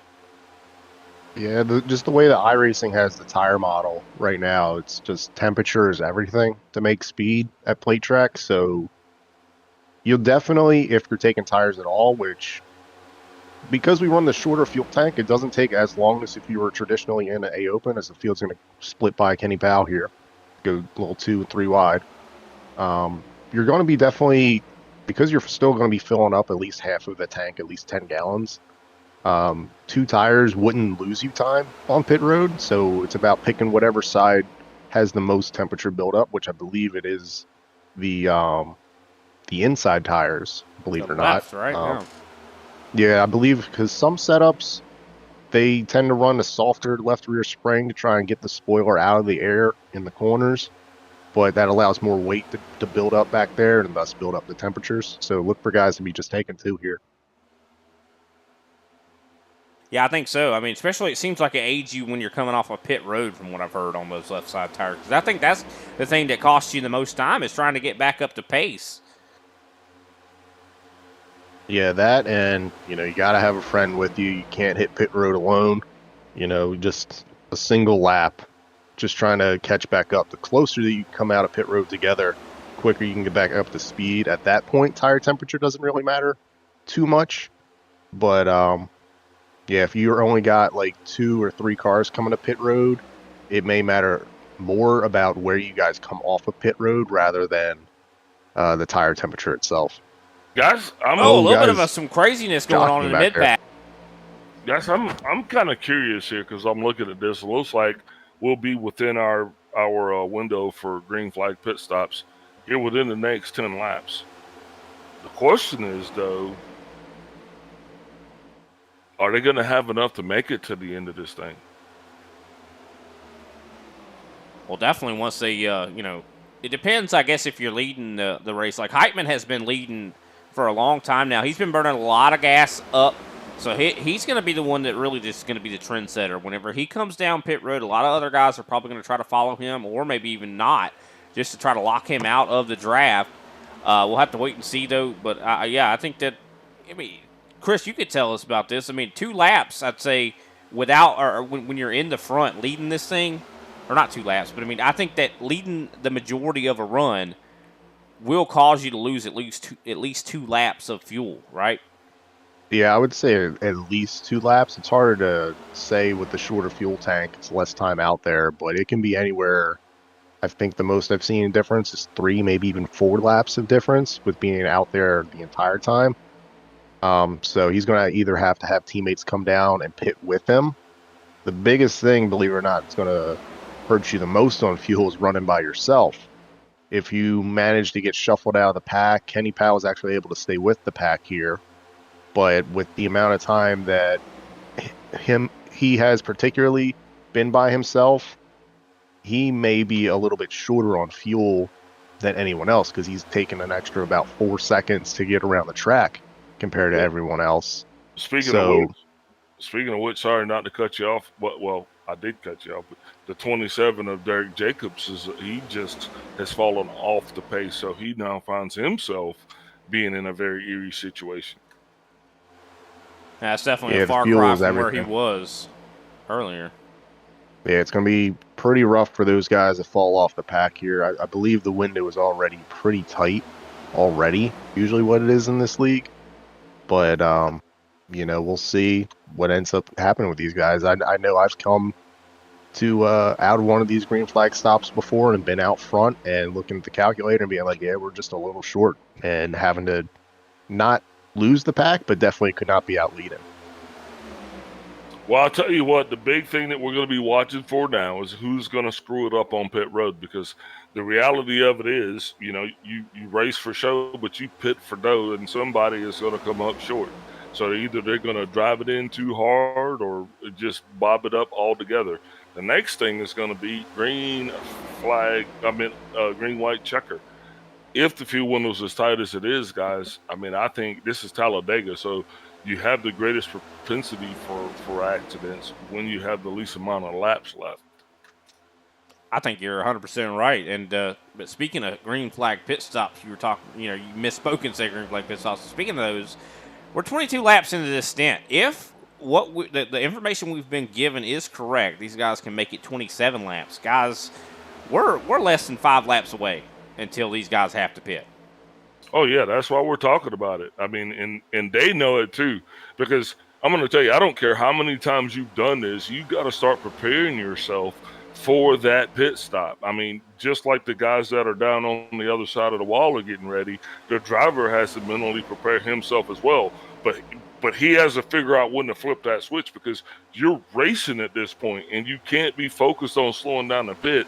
You got to be focused on maintaining that position. So that adds a whole nother level to this.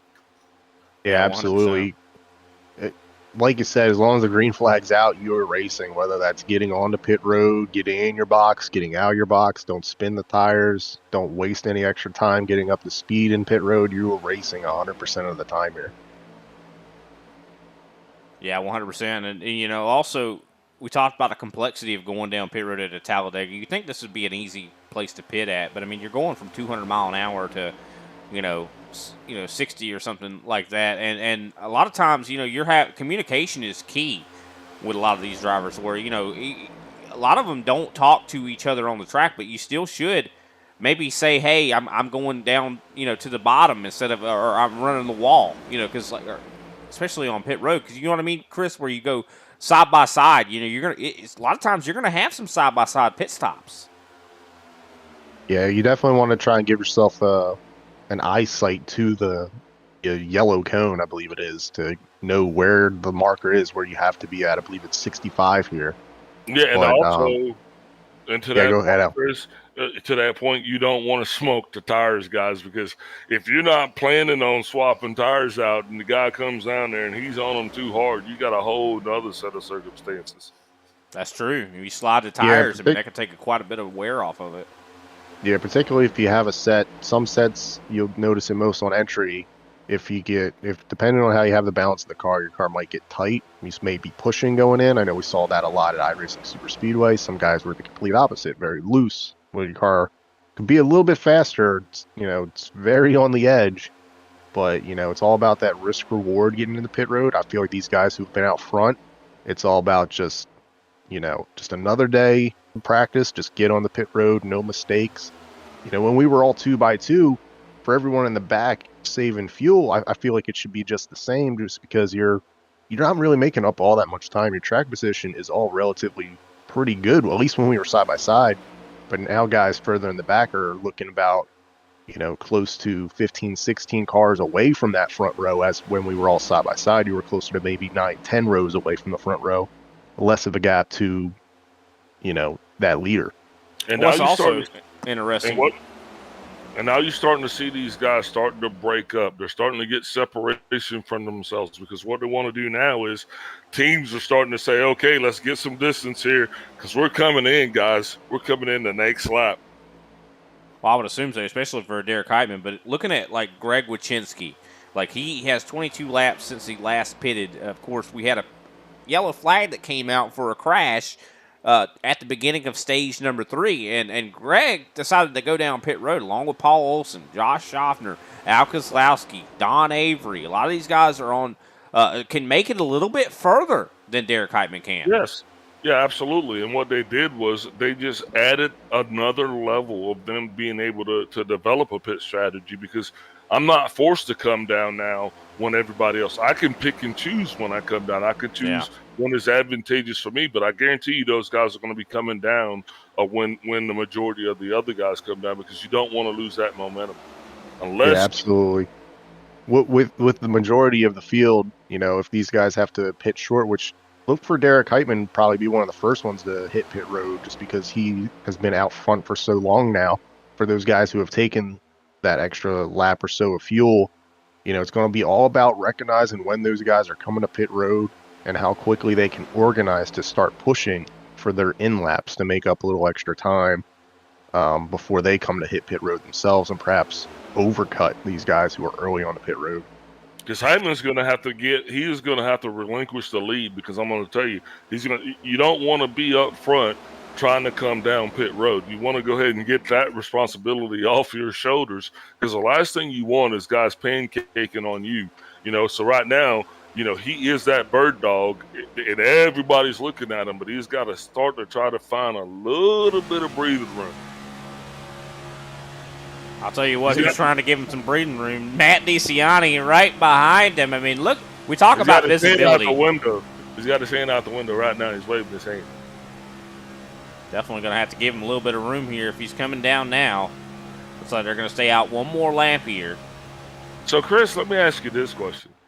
So here we are, and you think we had, 3 laps under caution, and that will actually give Heitman a little bit to the good on his window here on fuel, but how much time do you think he actually is gaining?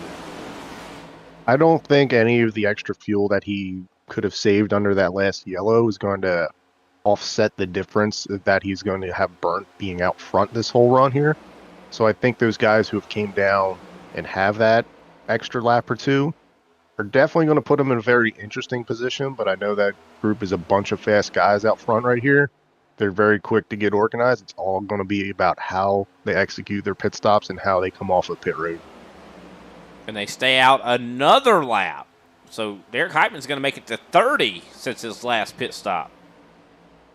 I wonder if that number that they gave you, I wonder if that was a single car run or possibly up this field. Looks like everybody drops down here to the bottom. They may be coming in this next time by.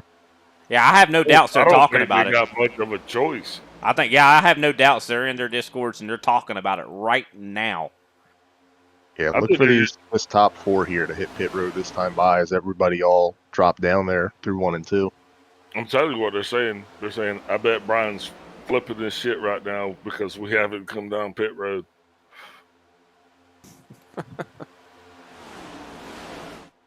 Yeah, Kenny's pretty good with spreadsheets. I don't know how he is with fuel calculators. Here they come down to pit road. Hey, you called it right on the money. Good car. Good bit of car. It looks like a nice safe entry for those top guys there.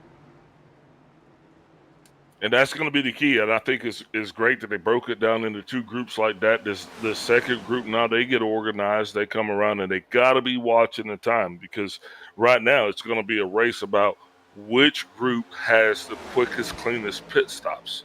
Well, I'll tell you what, you see Paul Olson right underneath Greg Wyszynski. He's doing a lot more pushing on this in lap here. He's got a lot more engine temperature probably than DeCiani as well. Look for this to be pretty close. As long as you got to get in clean, got to get out clean. And no doubt these G&G guys have definitely practiced this at least a half a dozen times or so during the week. So looks like they're going to stay out an extra lap. Oh, Avery comes down. Yeah, this will be interesting here. I don't know about staying out the necessarily about running out your fuel because you're not going to lap the guys who have just pit.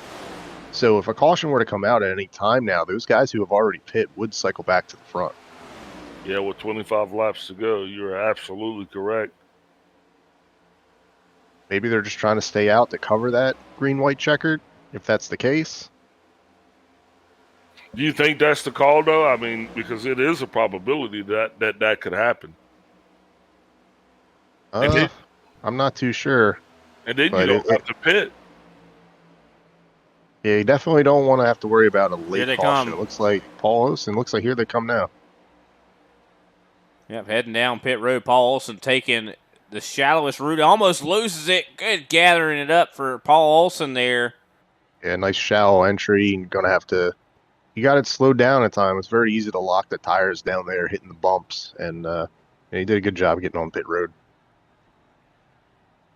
Now here comes the organization factor. Who is more organized coming off of pit road? Don't slide your box. Oh, DeCion, it looks like they've been pushing ever since they got out, and they got 4 cars lined up.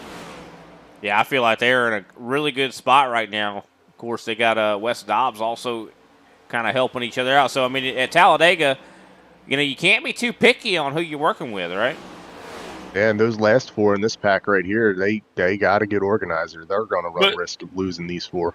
And so my question is, though, if these last 4 get organized or just simply get in line, then that whole group is faster. You're just about as fast as your top 4 is. Looks like they're going to be right in here with the guys coming around up to speed, but Greg may get past going into 3 here. Yeah, it looks like we're going to be 3 wide here. And they are coming up with so much more pace here. 3 wide, as you mentioned. Derek Jacobs in the middle here. Oh, Kenny Powell getting into the back of Olsen there. Jacobs right in the middle of the fray. So that whole thing went kind of sideways and got discombobulated. And I think it worked out just enough for us that we just got our blood rates up, but it didn't wreck. Yeah, that's for sure. You see, of course, J.C. Evans moving his way up through. A lot of battling going on, but I think he's going to be stuck on the bottom here. Might lose some spots as everybody tries to get organized here. But Heitman definitely looking like the man to beat here. He's got DeCiani, his, I'd say, bodyguard right behind him. So, Chris, I'm going to ask you this question. I always ask Brian this question. As you get ready to get down into the end of this thing, you want to be first, second, or third? You want to be high or you want to be low? I mean, where you at? I tell you what, I think if the field it's such a complicated question because there's so many different scenarios that can play out in the last lap. But if you're single file and nobody's directly next to you, I would say you actually want to be the third car because you can stick your nose out at any time and take the air off the guy who's pushing right in front of you. And all you need is one car to go with you. And you break up that car's momentum in front and you'll have a shot at taking away the lead, but that has to be done around the high side. And what we've been seeing, particularly from Derek and Matt tonight, Wes Dobbs right there. Now we actually see him up in the middle lane as well. Everybody's running that middle because they're just protecting that right rear. Do not want to get any side draft up there. Very well explained, sir. We thank you for that. Because that's one of the things that drivers have to kind of set themselves up for and look for. It's about defense as well as it is offense.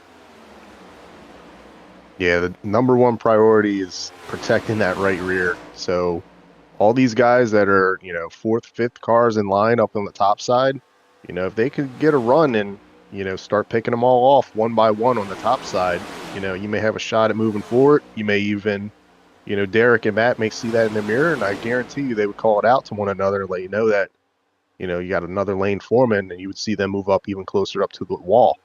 But, you're not going to get anything from this point forward, but just by sitting in line. So we'll see, are these guys good enough on fuel? Are they saving to cover the green-white checkered?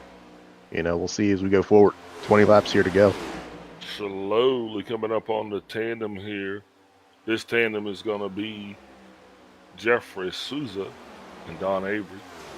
That's another one we haven't seen a whole lot of tonight as well. I mean, Jeffrey Souza. I mean, usually we talk about him nonstop.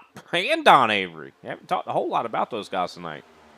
I think they kind of got caught up in a little bit of melee there. As 3 wide racing is going on here. Back mid-pack, as you got Jacobs, the 29 of Sanchez, and Paul Olsen there, as they were actually able to figure it out. But I think those guys kind of got caught up in a little bit of earlier situation. And also keep in mind, Derek Jacobs actually a lap down here in this front pack. Randy Mullins touching the apron. How big of a no-no is that? That's a big no-no. Chris, let me ask you this question: lap down cars up in the midst of racing. What are your thoughts on that? Do you say, hey, lap car, go away, get out of the fray, or do you say, hey, lap car, stay and play? You know, it's I would say 2 different answers. If you're doing your traditional A fixed racing where the high rate and everything's on the line, I definitely think you want the guy out of the way. But here, you know, these guys have teammates. These guys have people you're working with. You know, I believe that goes for Kenny Powell as well. You know, you're trying to help your teammates as best you can to do whatever they can to get up here. As we see, these G&G guys are actually in threat of losing this draft if they haven't already. We'll definitely enjoy having you up in the booth with us, as you guys, you know, whenever we get drivers up in here, it definitely provides a completely different perspective for our listeners and viewers as well. So we appreciate the insight that you have given us, because, hey, man, we're always talking about Chris Severa. That's for sure. Right, Brian? 100%. Oh, yeah, we definitely are. Getting ready to be talking about some other stuff, though, right now is Jeffrey Sousa and Don Avery getting caught by this pack here. I mean, you mentioned G&G kind of losing the draft. You know, you got a couple G&G guys still in the draft. Paul Olsen and Al Kozlowski right here in the top 10. This is going to get tricky right here, because this is going to be the next 3 wide situation, as the Mullins guys are going to go up to the middle of the track and kind of force that high line a little bit higher, because they do not want to get down low with Sousa and Avery, and that's exactly what you have coming around the turn. Now, if they can balance this, it'll be okay. Right now, it's just going to be about egos and patience, guys. 100%. I mean, it looks like still 3 wide. Randy Mullins in the middle, but looks like these guys definitely, of course, ISCA always knows what they're doing. So, I mean, of course, we do see some accidents occasionally, but these guys are very talented drivers, and they can handle a little 3 wide at Talladega. I mean, there's plenty of room for it. Oh, you can do 5 wide at Talladega, right? I can't. I can do 5 wide all by myself. What are you talking about? No, we got the apron as well. The 54 and the 64, though, are hooked up, and they are pushing. These guys have been committed to that bottom line the whole time. They have not yet wavered. You know what's so cool about that father and son duo? Randy Mullins, of course, is the son of Darren Mullins. You love to see it. 16 laps to go before this one is in the books. Your leader, Derek Heitman, with Matt DeCiani right behind him, and Wes Dobbs up on the high side, trying to make the high line work, or should I say, more in the middle. Well, I tell you what, we were talking about lap cars before. If these guys on the lead lap weren't worried about lap cars before, they should be now, because now you got 3 of them all fighting for a lucky dog. That they do. That's for sure. That's a good point. 100%. I mean, a lot of these guys looking to get some of their best finishes they've had in their ISCA careers. Isn't that something? Yeah, but we still got a lot of racing left to go, so no sense of putting any place tables. Yeah, that's a good point. Well, I think you got this bottom line coming here now, because watch for Jeffrey Sousa and Don Avery, 3rd and 4th cars on the bottom line there. They're very good pushers, so they're going to give the Mullen father and son duo a good shot here to get maybe a nose out front, but that side draft is very strong here, so we'll see what they can do. Well, sometimes that's all it takes, though, Chris. I mean, you don't have to win by a car length at Talladega. Some of the closest finishes in NASCAR history have happened at Talladega.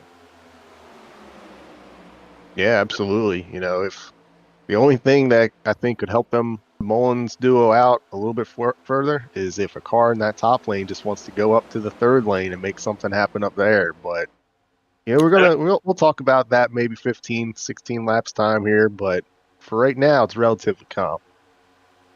Absolutely, everybody just biding their time. 2 by 2 we go. That bottom line still staying faithful. A little bit disorganized more mid to backpack. But the biggest thing, gentlemen, green flag racing continues. Taking a look through the eyes of Mark Sanchez here in the 29. What a good view he has of all the just moving around. When you're looking at it from different perspectives, it doesn't look like a whole lot of movements happening. But when you're looking at it from Mark Sanchez's view, there's a lot of wiggling, guys. Yeah, just notice the checkups and how far out that car in front gets and how quickly he gets back to it. I'm telling you, when that car in front of you checks up, I'm going to the third lane right there. Absolutely. You don't want to stall your momentum, not at all. And, plus you're getting buffeted by dirty air. Now we're getting ready to have that 3 wide where that high speaking line. of the third lane. That high line is now starting to try to get organized. These guys are going to try to make it work to get that speed train going. Al Kozlowski. Wow. Oh, he's going to cut it up and come right back up to the top side. That's what you got to do here to move forward. Yeah, Al Kozlowski definitely on the march right now. Was a very close situation with Greg Carr, but it looks like he was able to make it by him. I tell you what, that was definitely a little sketchy going up there to be the first one to block the train. But if you don't want to go to the back, that's what you got to do. You got to go out there and protect that right rear as much as you can. Because if he didn't go up there, I don't doubt that they would have gotten up to the third, maybe even up to DeCiani. But we'll see if they can get organized. Who's going to be the next one to go up there? Because we see a bit more 3 wide action here now. 100%. Paul Olson trying to go to the top here. Greg Carr stuck in the middle. Of course, he's got Mark Sanchez right behind him. Paul Olson getting a little wiggles there as he tries to push Al Kozlowski. They're coming up here to West Dobbs. Looks like those G&G guys are definitely going high. That's where they're going to start and stake their There it is, DeCiani and Derek going up top to protect that right rear. Getting a little bit sporty there, guys. A lot of beating and banging going on here going into turn 4. Yeah, could we see a caution? I think the probability is starting to go up astronomically as we go. Especially with 12 to go. A lot of drivers now starting to stake their claim. They're starting to feel a little bit desperate as Kozlowski comes through the middle. Paul Olson up high. Tell you what, if you can get that top lane going, if you can get those 2 guys to go up there, I say just push those guys out there until you are the top lane. Of anything, you'll shuffle around all the guys who you just passed to the inside. And look at Al Kozlowski trying to control those 2 lanes. Yeah, absolutely. Going top to the top to help out West Dobbs, and then tries to go down to Darren Mullins, but Mullins now getting the run. 3 by 3. Al losing momentum 4 cars here. Deep here. This is a scary situation right here. Anything could go wrong at any time, ladies and gentlemen. He's got to suck back up to the draft and he'll be okay, because don't get desperate right now. Just keep your nose in the wind and you'll be all right. Oh, we got a car down on the inside. That is not going to be pretty. The 14 of Jeffrey Souza, he is going to be way off the pace with 10 to go. And you know who's someone who gets really excited about these races like this? Paul Olson. Remember how excited he was about iRacing Super Speedway? We'll have to wait and see. Can Al Kozlowski push him to that victory? Of course, a long way still to go. Less than now 10 laps to go. But he's up to second. And this is not the iRacing Super Speedway as Jeffrey Souza falls back off the pace out of the draft. Oh. Not sure what happened to him. Wow, did you see that just now? DeCiani pushing Heitman almost turns him. I tell you what, it is so tempting when you get that run up on the third lane. When you have somebody come up in front of you to block the run of the lane, it is so tempting to go down to the bottom, but I just say stay up with it, and you're positive right now. So I'll tell you who's really positive. Josh Schaffner. He's up to Look at third him trying right to go to now. the right rear. DeCiani defending. That's exactly what these guys got to do. A lot of battling going on. Greg Wychinski also has made his way up into 4th place. Oh, DeCiani, I think he's got there. Schaffner got there. Schaffner bringing that high line up top, but he was actually got his hands full as DeCiani now is going to fall back, lose the 3 or 4 spaces. He's in the middle left for dead. Schaffner now right behind Derek Schaffner. He has Wychinski behind him. Big rock! Big rack. There's the big one, ladies and gentlemen. Paul Olson involved. You see Wow. Matt DeCiani's involved. A lot of damaged race cars in this one, guys. Matt DeCiani meatball flag. Derek Carr meatball flag. I tell you what, though, ever since the drop of that green flag, you had Derek and Matt DeCiani hooked up there together, and those guys just did a fantastic job that entire run. I think Matt DeCiani, keep an eye on him. Him and Paul Olson get together, and that's what kicks it all off. That was the abbreviated big one, ladies and gentlemen, with 8 laps to go. That means we'll be 5 to go at the line when we wave the flag. Not the way anybody wanted this to end. Oh, that's a rough spot there. You see the bottom lane had a bit of momentum, but as they come off the corner there, DeCiani just begins to side draft Paul Olson. I believe Paul Olson believed with that momentum that they had in the bottom lane that he was going to be clear there. Unfortunately, that momentum just got taken away. And here's going to compound this problem even more, guys, because we saw the crash and the calamity. But now what happens is when that green flag comes out, you got cars that are going to be in various states of disrepair. And that is going to make it even more exciting. Tell you what, we're going to have a lot of pushers available out there. Yeah, it does appear that only 12 cars remain on the lead lap. Paul Olson narrowly staying on the lead lap here. Here comes Derek Heitman faking the guys out here. Josh Opner, Greg Wyszynski, Al Kozlowski not falling for it at all. Yeah, I mean, and this is one of those situations, you know, if you need to pit.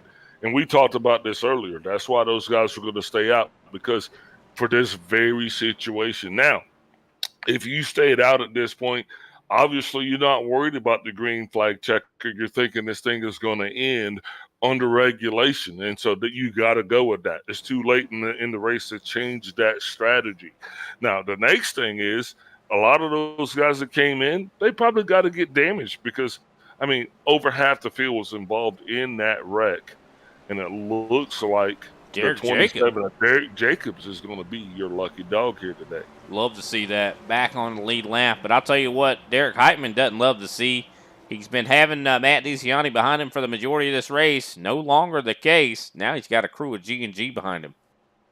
Well, yeah, I'll tell you what, though. He's been out front a good bit of this whole race. And, you know, as long as he can defend that right rear, he can't do anything against numbers. So, unfortunately, if they don't go with them, you know, all he can do at this point is mitigate the damage by not giving up his right rear and hoping somebody else in the pack comes up with them. If he can maintain that high side, he'll have a shot to stay with these guys. Because if he forces them to go to the bottom, you know, their front two may get by you, but you can start mitigating the damage by pulling back the third, maybe even the fourth car, stack up that field, let somebody further back stack up and come back up to you.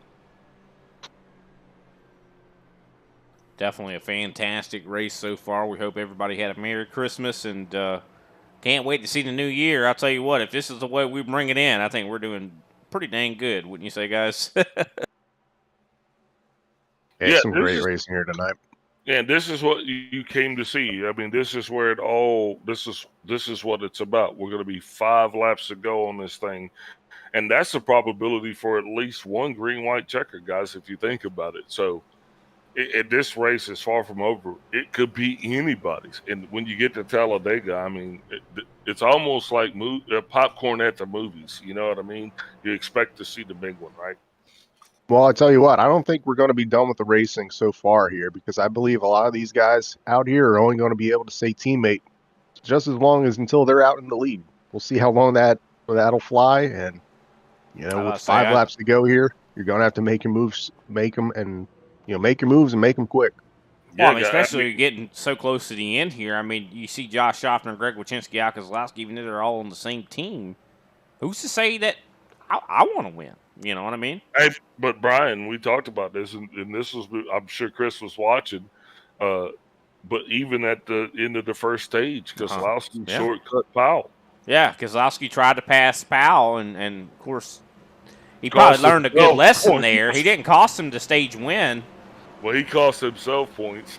He definitely cost himself points, but that just shows you that, you know, that's just for a stage win. This is for the actual win. And the thing that's going to go up on the marquee, you know, Alan Kozlowski, winner of Talladega, you know. All right, guys, we are 1 to go here. A lot of drivers getting proverbial wave around or catching up. Only 2 drivers that are 1 lap down. Then we got Kenny Powell that's some 8 laps down. But right now, guys, that means that out of those 12, 13 drivers that are on the lead lap, I mean, it's anybody's race. This is not a race. This is Talladega. And if you can understand what I'm saying, and if you've ever experienced it, then you know that any one of those 13 drivers that are on the lead lap have a chance of walking out of here tonight a victor. No, you're 100% right. Yeah, absolutely. It's far for anyone beat up. As long as you can stay organized and stay up with these guys, anything could happen on the last lap, and you can go for the whole shot, and next thing you know, you wind up in victory lane. Yeah, definitely would change everything for sure in the point situation, as we are in the middle of 3 and 4, waiting on that pace car to take that left turn. And what we could be the final restart of the race, we'll have to wait and see, though, just considering this is going to be, no other better term for it, nuts. Nuts. Yeah, you might see Derek maybe go a little bit quicker than the green flag would normally fly here to probably get up to the high side as quick as you can, because as soon as they come off to the high side, we'll have an advantage. So, Going green with 5 laps to go, ladies and gentlemen.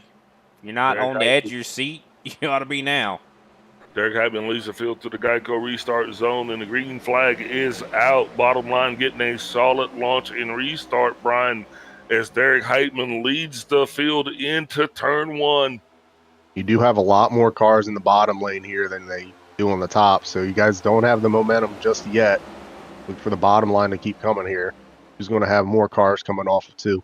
The 54 of Randy Mullins finds himself stranded in the middle. Oh, problems already. Kenny Powell loose on the apron. It's like Kenny Powell and Don Avery. So definitely some issues there. Well, Randy Mullins was kind of guarding. So we got to fight for the lead there. Greg Wyszynski to the lead. And it looks like G&G definitely in full effect right now. Also, J.C. Evans up to 4th right now. In that non-Oreo car doing exactly what it needs to do. It's been a 3-car tandem thus far, but here comes 4 cars, and it's going to make it work. And Evans is just going to try to sneak in on a waiver. Going to be watching him, but now the field is starting to reconstitute behind him as Derek Heitman starts to field himself, driving back up to the draft, and he is pulling in the 29 of Mr. Sanchez as well. Single file throughout the field right now. But J.C. Evans looking to try to get his best finish. It was verging on 3 laps to go when we cross the line. Wyszynski out in front. Will his G&G compatriots stay with him side by side? Darren Mullins. Mullins taking his momentum. Oh, that's contact right there. DeCiani going to get stacked up as well as the Mullins are side by side. Of course, DeCiani was actually involved in a crash just a bit earlier in the event. Surprised that car is showing a lot of pace. Wouldn't be surprised if he did get some clean air on the nose. He might slow down quite a bit. Dobbs trying to get a run on the inside as he also was kind of slowed down, and that is giving Greg Wyszynski the ability to get a run with his 2 G&G teammates, Josh Hoffner and ISCA Slowski, right behind him as the rest of the field is still trying to get reconstituted. Of course, we mentioned before, Derek Jacobs back on the lead lap, trying to push Wes Dobbs, not able to do so. Greg Wyszynski, though, in control. Oh, problems, Mark Sanchez. Sanchez keeping it down. Everything's still good. Green flag racing continues. Greg Wyszynski brings the field across the line. Just 2 laps remaining. Yeah, you see everybody gets single file line here. A lot of space in between them, but I believe everybody here still has the draft other than the little bit of spinners that we had sooner. Big run from Darren Mullins, just shot out of a cannon, and has now entered the top 5. Look at this guy go. This is going to be 3 to go. This is going to be 3 wide here. It's going to get real tricky. Tell you what, he's worked his way up there by working that high side. He's got to get to the right rear. The guys who are out front now, I don't know if they know that information, but let's see how this is going to play out. Is it going to be coming to the white flag this time by? Yeah, I think Derek Heitman has figured something out. I'm going to work with Darren Mullins. He lost a lot of momentum that time by. J.C. Evans further back in the pack. He is working with Keselowski. Here we are, When do you guys. make the move? Everybody is on their feet. It's go time, baby. This is the time to make it happen. You got to at least set it up, Chris. If you don't do it now, you won't have a chance. Coming down the back stretch, everybody's flexing their muscle. Oh, here it is. All Derek of them Heitman in the center backing line. up to John. Oh, they go to the bottom. Not the bottom. Randy Mullins Loading on the yellow. apron. Oh, pushing and shoving up front.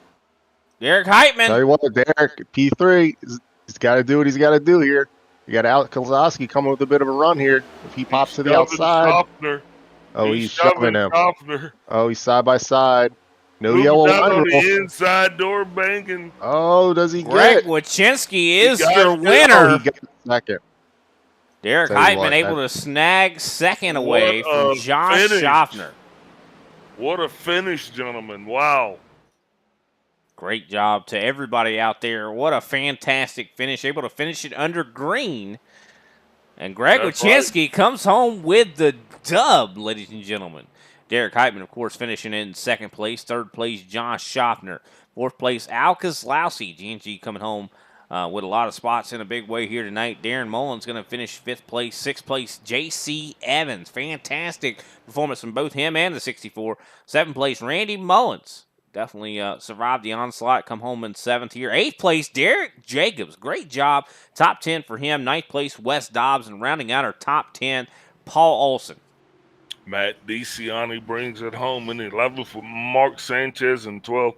Greg Clark comes home in 13th, and Don Avery and Jeffrey Souza 1 lap down apiece in 14th and 15th. Kenny Powell finds himself 8 laps down in 16th, and Andrew Layton some 51 laps down rounds out this 17-car field. With all of that in place, guys, I think we should take one more step away, get a word from our sponsors. Ladies and gentlemen, we'll be right back with our post-race coverage.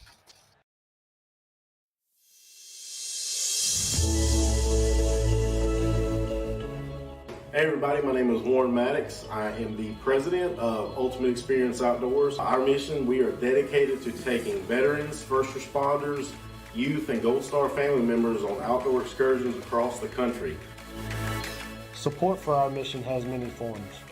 From camp cooks to the great storytellers, some buddies with the band, maybe you just want to build a campfire and sit around and listen. Nothing goes unnoticed. Camaraderie is reborn. The acceptance among the men and women that took an oath. Whether it was decades ago or recently renewed, but never forgotten. If you feel like you could help us, please visit our website, www.uxonation.org. Or there, you can register to hunt, sign up to sponsor an event, or even donate to us so we can continue to execute our mission. Oh my gosh, I feel comfortable, bro. We get a hug. What have you done, Jim? We need your help to hold the line once again. At Farmers, we know a thing or two because we've seen a thing or two, like how nice it is to switch and save on your auto policy. But it's even nicer knowing that if this happens, or this happens, or this, or even this, we've seen and covered it. So call 1-800-FARMERS to switch your auto policy and you could save an average of $470. Get a quote today. We are farmers. Bum, bum, bum, bum, bum, bum. All righty, ladies and gentlemen, we are back, and I do believe we're going to be talking to our third place finisher, Josh Schaffner. Mr. Schaffner, you really weren't a person we talked a whole lot about here tonight, but you came home in third. Seemed like that's probably the best thing about Talladega. You want to kind of keep your head down, right? Yeah, that was kind of the game plan. Just wanted to keep the car clean there, and was lucky enough to get a few stage points early on, and took care of the car, and congrats to Greg up there. But yeah, the G&G group worked together good, and you needed friends here with this package to make it work, and just so happened to work out okay for us. Yeah, I know some of the other G&G compatriots didn't have the luck, I guess, with them here at Talladega for sure. But I mean, you still had some guys there to work with you. You know, Greg Wachinski, Al Kozlowski. I mean, even Paul Olson was definitely helping out. And I know Kenny Powell, had that little bit of an early exit when it came to getting some damage there. I mean, what was the game plan though? Was that the whole plan to work together tonight? Yeah, the plan was, we worked really good together there the first stage and the second one there too. I know we had a little bit of trouble and Kenny had some damage. And yeah, the third stage is unique. We kind of got together and we pitted together, came out. Unfortunately, we kind of had to rework our way back there. We kind of ended up at the tail end, and then it took us a little while to get lined up. And then once we got up there, it was hard to stay together. And there was kind of some single cars up there, a couple of guys that had a couple teammates, and and they were working hard to try to spread us up. I think to kind of break us up. I think they knew what our strategy was there, and luckily, Greg and Al and I were able to get up there, and Kenny helped us a lap down there a little bit, but. Once we got there, we were able to maintain it, and you just had to stay committed. And I was glad to push Greg up there to the win and make sure a G&G car got to victory lane. Yeah, definitely was quite the fight out there for sure. I mean, how was Dirty Air here tonight? It didn't seem like it was as much of a big deal as it could have been. Yeah, the package is a lot different than the last time we were here. You can get some big runs. Overall the Dirty Air was pretty stable as you got some age on the tires there really late in the runs. You could get a little bit more squirrely, and I think you could probably see that just watching the pack. But overall wasn't too bad. Just had to work your lines in the runs, and it's kind of unique. The middle and top was quick, and a lot of guys are trying to protect that, so that made it kind of interesting. And protecting the top kind of led to a few incidents there too, as we were trying to protect our track position throughout the race. But just glad we kept the nose clean and were able to bring it home for a third place finish. All right, definitely fantastic work to you for sure. Definitely going to be some great points for you and your team as well. I do believe next week, of course, we'll be back in some full-time kind of action with the Thursday series. I think Legacy, Michigan on the docket. How you feeling about that? Oh, looking forward to that. I kind of forgot that the Legacy track was coming, and that surface has some age, and I would have to guess the tire wear is going to play a factor, and she's going to be a little slick probably off of turn 4 like that place has always been, but always enjoyed racing there back in the day, and look forward to running the old surface there at Michigan. Should be a lot of fun. Yeah, definitely looking forward to it as well. Well, thanks for your time, Josh. Great job on your third place finish. Who can we get a shout out to after this third place finish? Yeah, I want to thank the ISCA and Kenny Powell, and thank you, Brian and Big Al up in the booth. Appreciate what you guys do, and behind the scenes around the cameras and calling the race. And I want to thank all of our drivers like I do each week. This was a lot of tight racing, and this group of drivers always does a good job in ISCA. If you like to run a lot of green flag laps and in clean racing, this is the place to be. And I want to thank Pioneer Seeds, the sponsor, and Smith's Farms, and all the people that help make this thing go around. But just appreciate you guys, and just really enjoy participating in this league. It's a lot of fun. 100%, man. Well, thanks for your time, and we look forward to seeing you at Legacy, Michigan. Have a happy New Year. We'll see you next year, as you would say. Yep, you bet. Congrats to Greg and Derek on the podium there too. Great job. All righty. That was Josh Schaffner, our third place finisher here tonight. Next up is Derek Heitman. Big Al standing by. Derek Heitman, this is Big Al up in the booth. You got me? Yes, I do. Well, bud, you started this thing in second, and you came home in second. You led 49 laps. Just didn't quite lead the ones that were the most important. But man, you got to feel pretty good about your performance here tonight, right?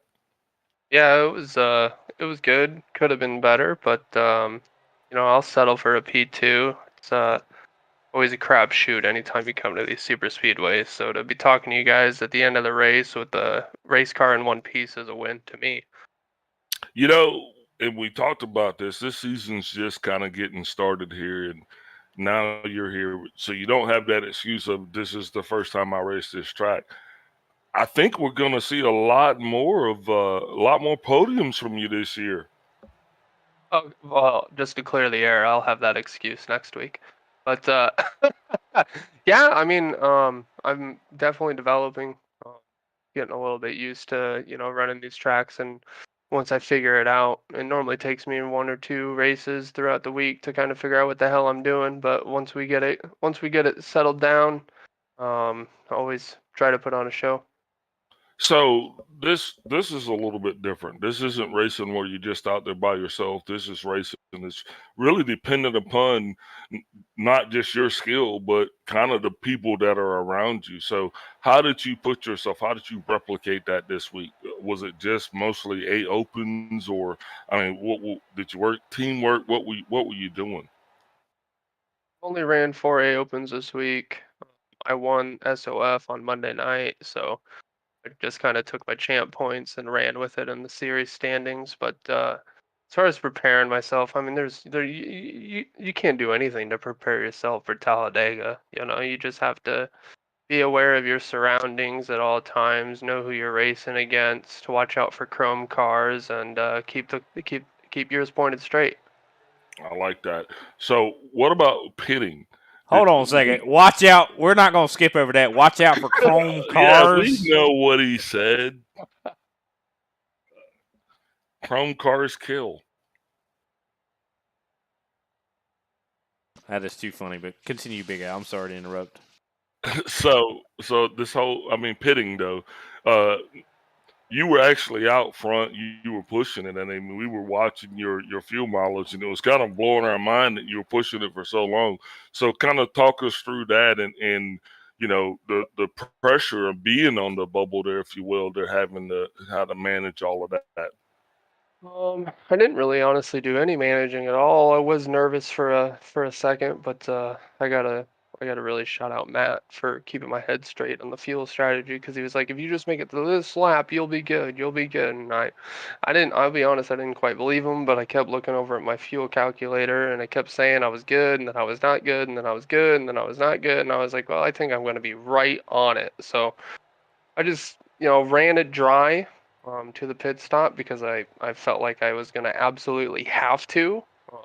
Had I won this race, I wouldn't have had any gas to do burnouts. But Matt helped me out a lot, and we hit the number right on the nose for what we needed. And getting off pit road, we had a little kerfuffle with somebody. Someone almost wrecked getting off pit road, which kind of screwed our exit up, because I got around him, but then he slowed down the entire train behind me. So it took us way too long to get connected back together. So we didn't have the lead that we wanted to, like we had last year. Someone didn't have a number on the car or nothing? No, I ain't gonna name any names, because I mean, mistakes happen. I mean, that's particular someone. I mean, that I don't ever see them make mistakes like that. I mean, their car's not made out of chrome, but all right, I gotta apologize to Al Kozlowski. I'm just having too much fun in this interview. Hey, But, we're supposed to though. That's why you finished second, so you can talk to Big Al, right? But yeah, I mean, mistakes happen. I kind of mumbled under my breath. I was like, well, that's what happens when you don't take 4 tires. I mean, we pitted on that lap, and you got to throw as much fuel in the car as you can. Like, why wouldn't you take tires? So he came off pit road 2 or 3 tenths ahead of me, but I mean, at the end of the day, I made it around him because he had no grip. What was the point? So I'm assuming that you took 4 tires on that last stop. Yeah, we all took tires. I mean, we all took tires, because let me tell you something. I almost pitted when we got that big one caution with 9 to go. I kind of wish I would have, because fuel, tires, and rake actually make more of a difference than people think it does. Had we had a caution with maybe like 14 or 15 to go, I would have gave up the lead to get fuel in the car, because having your car pushed down, and hopefully this helps somebody throughout later in the week, but having your rear end pushed down has actually got a lot more rear grip. So when you're getting pushed from someone behind, you're not dancing all over the place. And it's just easier to make moves and make up track position faster. So 4 tires, full fuel was definitely the call the entire race. But here we are in P2, right? No, that's an awesome. I mean, I appreciate the insight, because those were the conversations that we're having up in the booth, and we really don't get a chance to expound upon that unless we actually get to hear it from the guys that were down there actually having to bend these strategies into place to make them work. So 4 tires full of fuel, we love it, man, and we'll be looking for that, because this isn't the first time you kind of set a pit precedent. So we'll go with that. Next week we head to Kentucky. This is the legacy track. Legacy, Michigan. Michigan. I mean, Yeah. sorry, Michigan. Michigan. Okay, it's a big difference between Michigan and Kentucky. I already won at Kentucky. All right, so I'm sorry. I apologize. Don't ever want to compare the two states. Don't want to offend anybody. We head to Legacy, Michigan. Now, this is a track you said that you haven't been to before, right? I've been to Legacy now. Okay, awesome. So is that going to alter your preparation? Are you going to actually put in more time on setup? So talk us through what this week's going to look like. It's gonna definitely, be a lot more practice laps. I'm gonna pay extra attention on Sunday, in our team test session. And then I'll, run my 4 races on the main and break out the alt account. Hopefully have more than 4 races in the week to be prepared for it. See exactly what the car is gonna do. Alter our setup a little bit to, do what I need to do for the lighter fuel load in this league, and hopefully be able to go out there and put on a show again.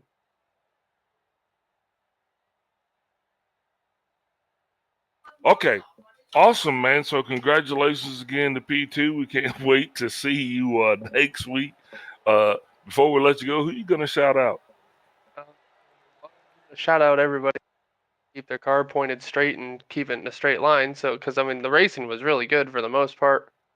Shout out my teammate Matt for being a great teammate and pushing me the entire time, as well as Mark and Greg. Had Greg not been in the Discord, we would have never known that lane up by the wall was the way to get to the front when the middle was being clogged up. So, because I'll be honest, I didn't know that until Greg said something. He's like, "You got to run the junior line," and I was like, "All right, let's try it." And all of a sudden, it worked, and I was like, "Holy shit!" And then I think we, pulled that out of our bag too early because everybody else learned it, and so it kind of bit us in the ass at the end of the race. But of course, I got to shout out RaceCPI.com, Michael Conti for getting me where I am, and I got to definitely shout out my girlfriend. I know Christmas was last week. Hooked me up with some triple monitors, so now I can actually see what the hell is going on the left and right side of me. So definitely up the awareness, and hopefully just to keep advancing. Well, Merry Christmas to you, man, and I can't wait to see how that modification enhances your racecraft, man. Way to go, bud. Can't wait to see you next week, and congratulations again. Thanks, guys. Appreciate it.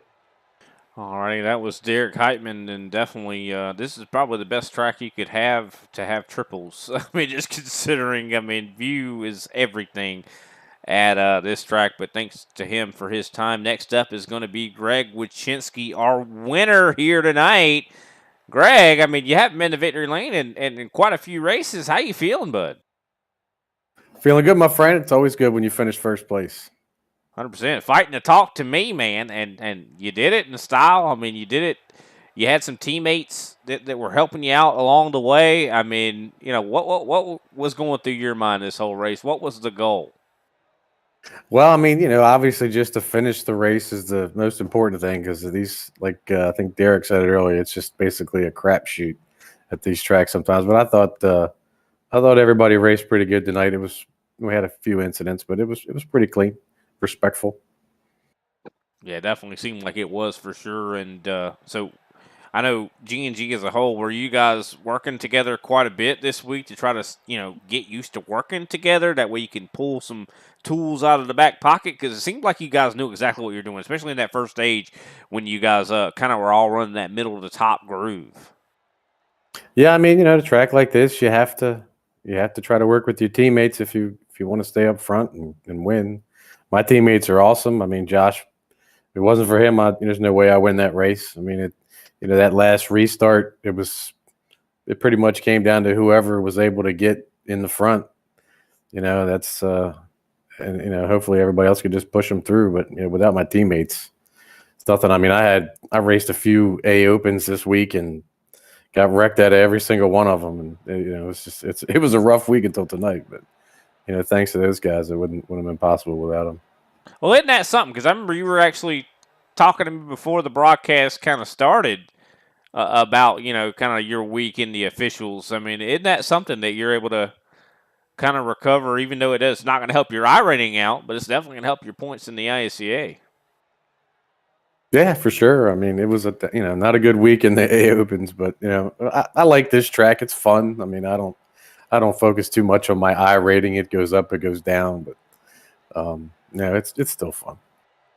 Well, definitely a great win to you, man. You become our, I do believe, third unique winner here this new season. So, I mean, definitely going to be seeing you shoot up in the points, that's for sure. I mean, are you excited for Legacy Michigan coming up here shortly? Yeah, Michigan is another fun track, big wide track. I have to see how many grooves you can run in, but I mean, it's fun. It'll be a good one. 100%. Definitely going to be all about tire saving, and dirty air going to matter a whole lot more there than it does at Talladega, surprisingly. But definitely appreciate your time for sure. Who can we give a shout out to after the big victory here tonight and victory for G&G? Sending a message to everybody out there that you guys are going to be the ones to watch. Well, definitely, shout out to all my teammates. Like I said, Josh, big shout out to him for pushing me through there. But I know, everybody worked together. We all work as a team. And, thanks to you guys for what you do, broadcasting the race every week. Kenny, who puts it all on, the sponsor of the series. Farmers Insurance was the sponsor of the race tonight. I'm a big proponent of Farmers Insurance. That's about it. That's all I can think of. Definitely. I know you actually have something to do with Farmers Insurance. Maybe drop your details, how to get in contact with you if they want to get a policy. Absolutely. All righty. Well, we definitely appreciate you, Greg. Congratulations on the win, and can't wait to see what Legacy Michigan looks like. Thanks for your time. Thank you, guys. Take care. Have a happy New Year. You as well. Definitely happy New Year to everybody out there watching. But what a race it was tonight. As I said at the top of the broadcast, a little didn't even know we were racing tonight, but I'm happy we were. I'm happy we did race here tonight because, man, what a race it turned out to be, Big Al. I mean, had no clue who was going to win this thing. I mean, heck, our pole sitter, Kenny Powell, I kind of thought he was going to win. At some other points, I thought Derek Heitman was going to win. You know what I mean? Like, you couldn't guess who was going to win tonight, Big Al. Well, no, that's why we have to run these things out to fruition, man. That's why they call them races, And I always say you can't crown anybody until the race is over, man. So congratulations to Greg Wachinski. Good to see him back in Victory Circle. And, the ISCA has definitely shown us tonight just how diverse this season is going to be. We got a lot of different names that finish in the top 5 tonight that we're not usually seeing. So I think it's going to be just an exciting tale of what the season holds. Yeah, not even just that. I mean, we got Derek Jacobs finishing in 8th place. I mean, J.C. Evans in 6th. I mean, just fantastic performances from everybody out there. Of course, we did see some damage paid out, but I mean, that's to be expected, especially when we did not race last week on Thursday. So these guys definitely, had a little bit of some time to think. And Talladega is definitely not the track to come back to, but man, it was such a fantastic show either way. I mean, we did have some cautions, and actually more than the average than we usually have, considering that average is 0, right, Big Al? That's affirmative, man. We doubled our number of cautions. 100%, but fantastic work to everybody out there. Appreciate Kenny Powell for giving us the opportunity to come up here and call these races. And as we said before, congratulations to Greg Wachinski, Derek Heitman, and Josh Schaffner for locking up the top 3. And I do believe that draws us to the conclusion of tonight's broadcast, ladies and gentlemen. Of course, we will be off this Saturday for New Year's. But make sure you tune in next Thursday. That will be the next time you will see the ISCA guys in action. It'll be 9:30 p.m. Eastern Standard Time. A little after that is when the green flag will be waving for Legacy Michigan. And we will be going into our 4th race for the Thursday series. Of course, Saturday we'll be going into their 3rd race. Of course, they will also be at Legacy Michigan same time. And we definitely appreciate everybody out there tuning in, and we'll see you next time. Happy New Year!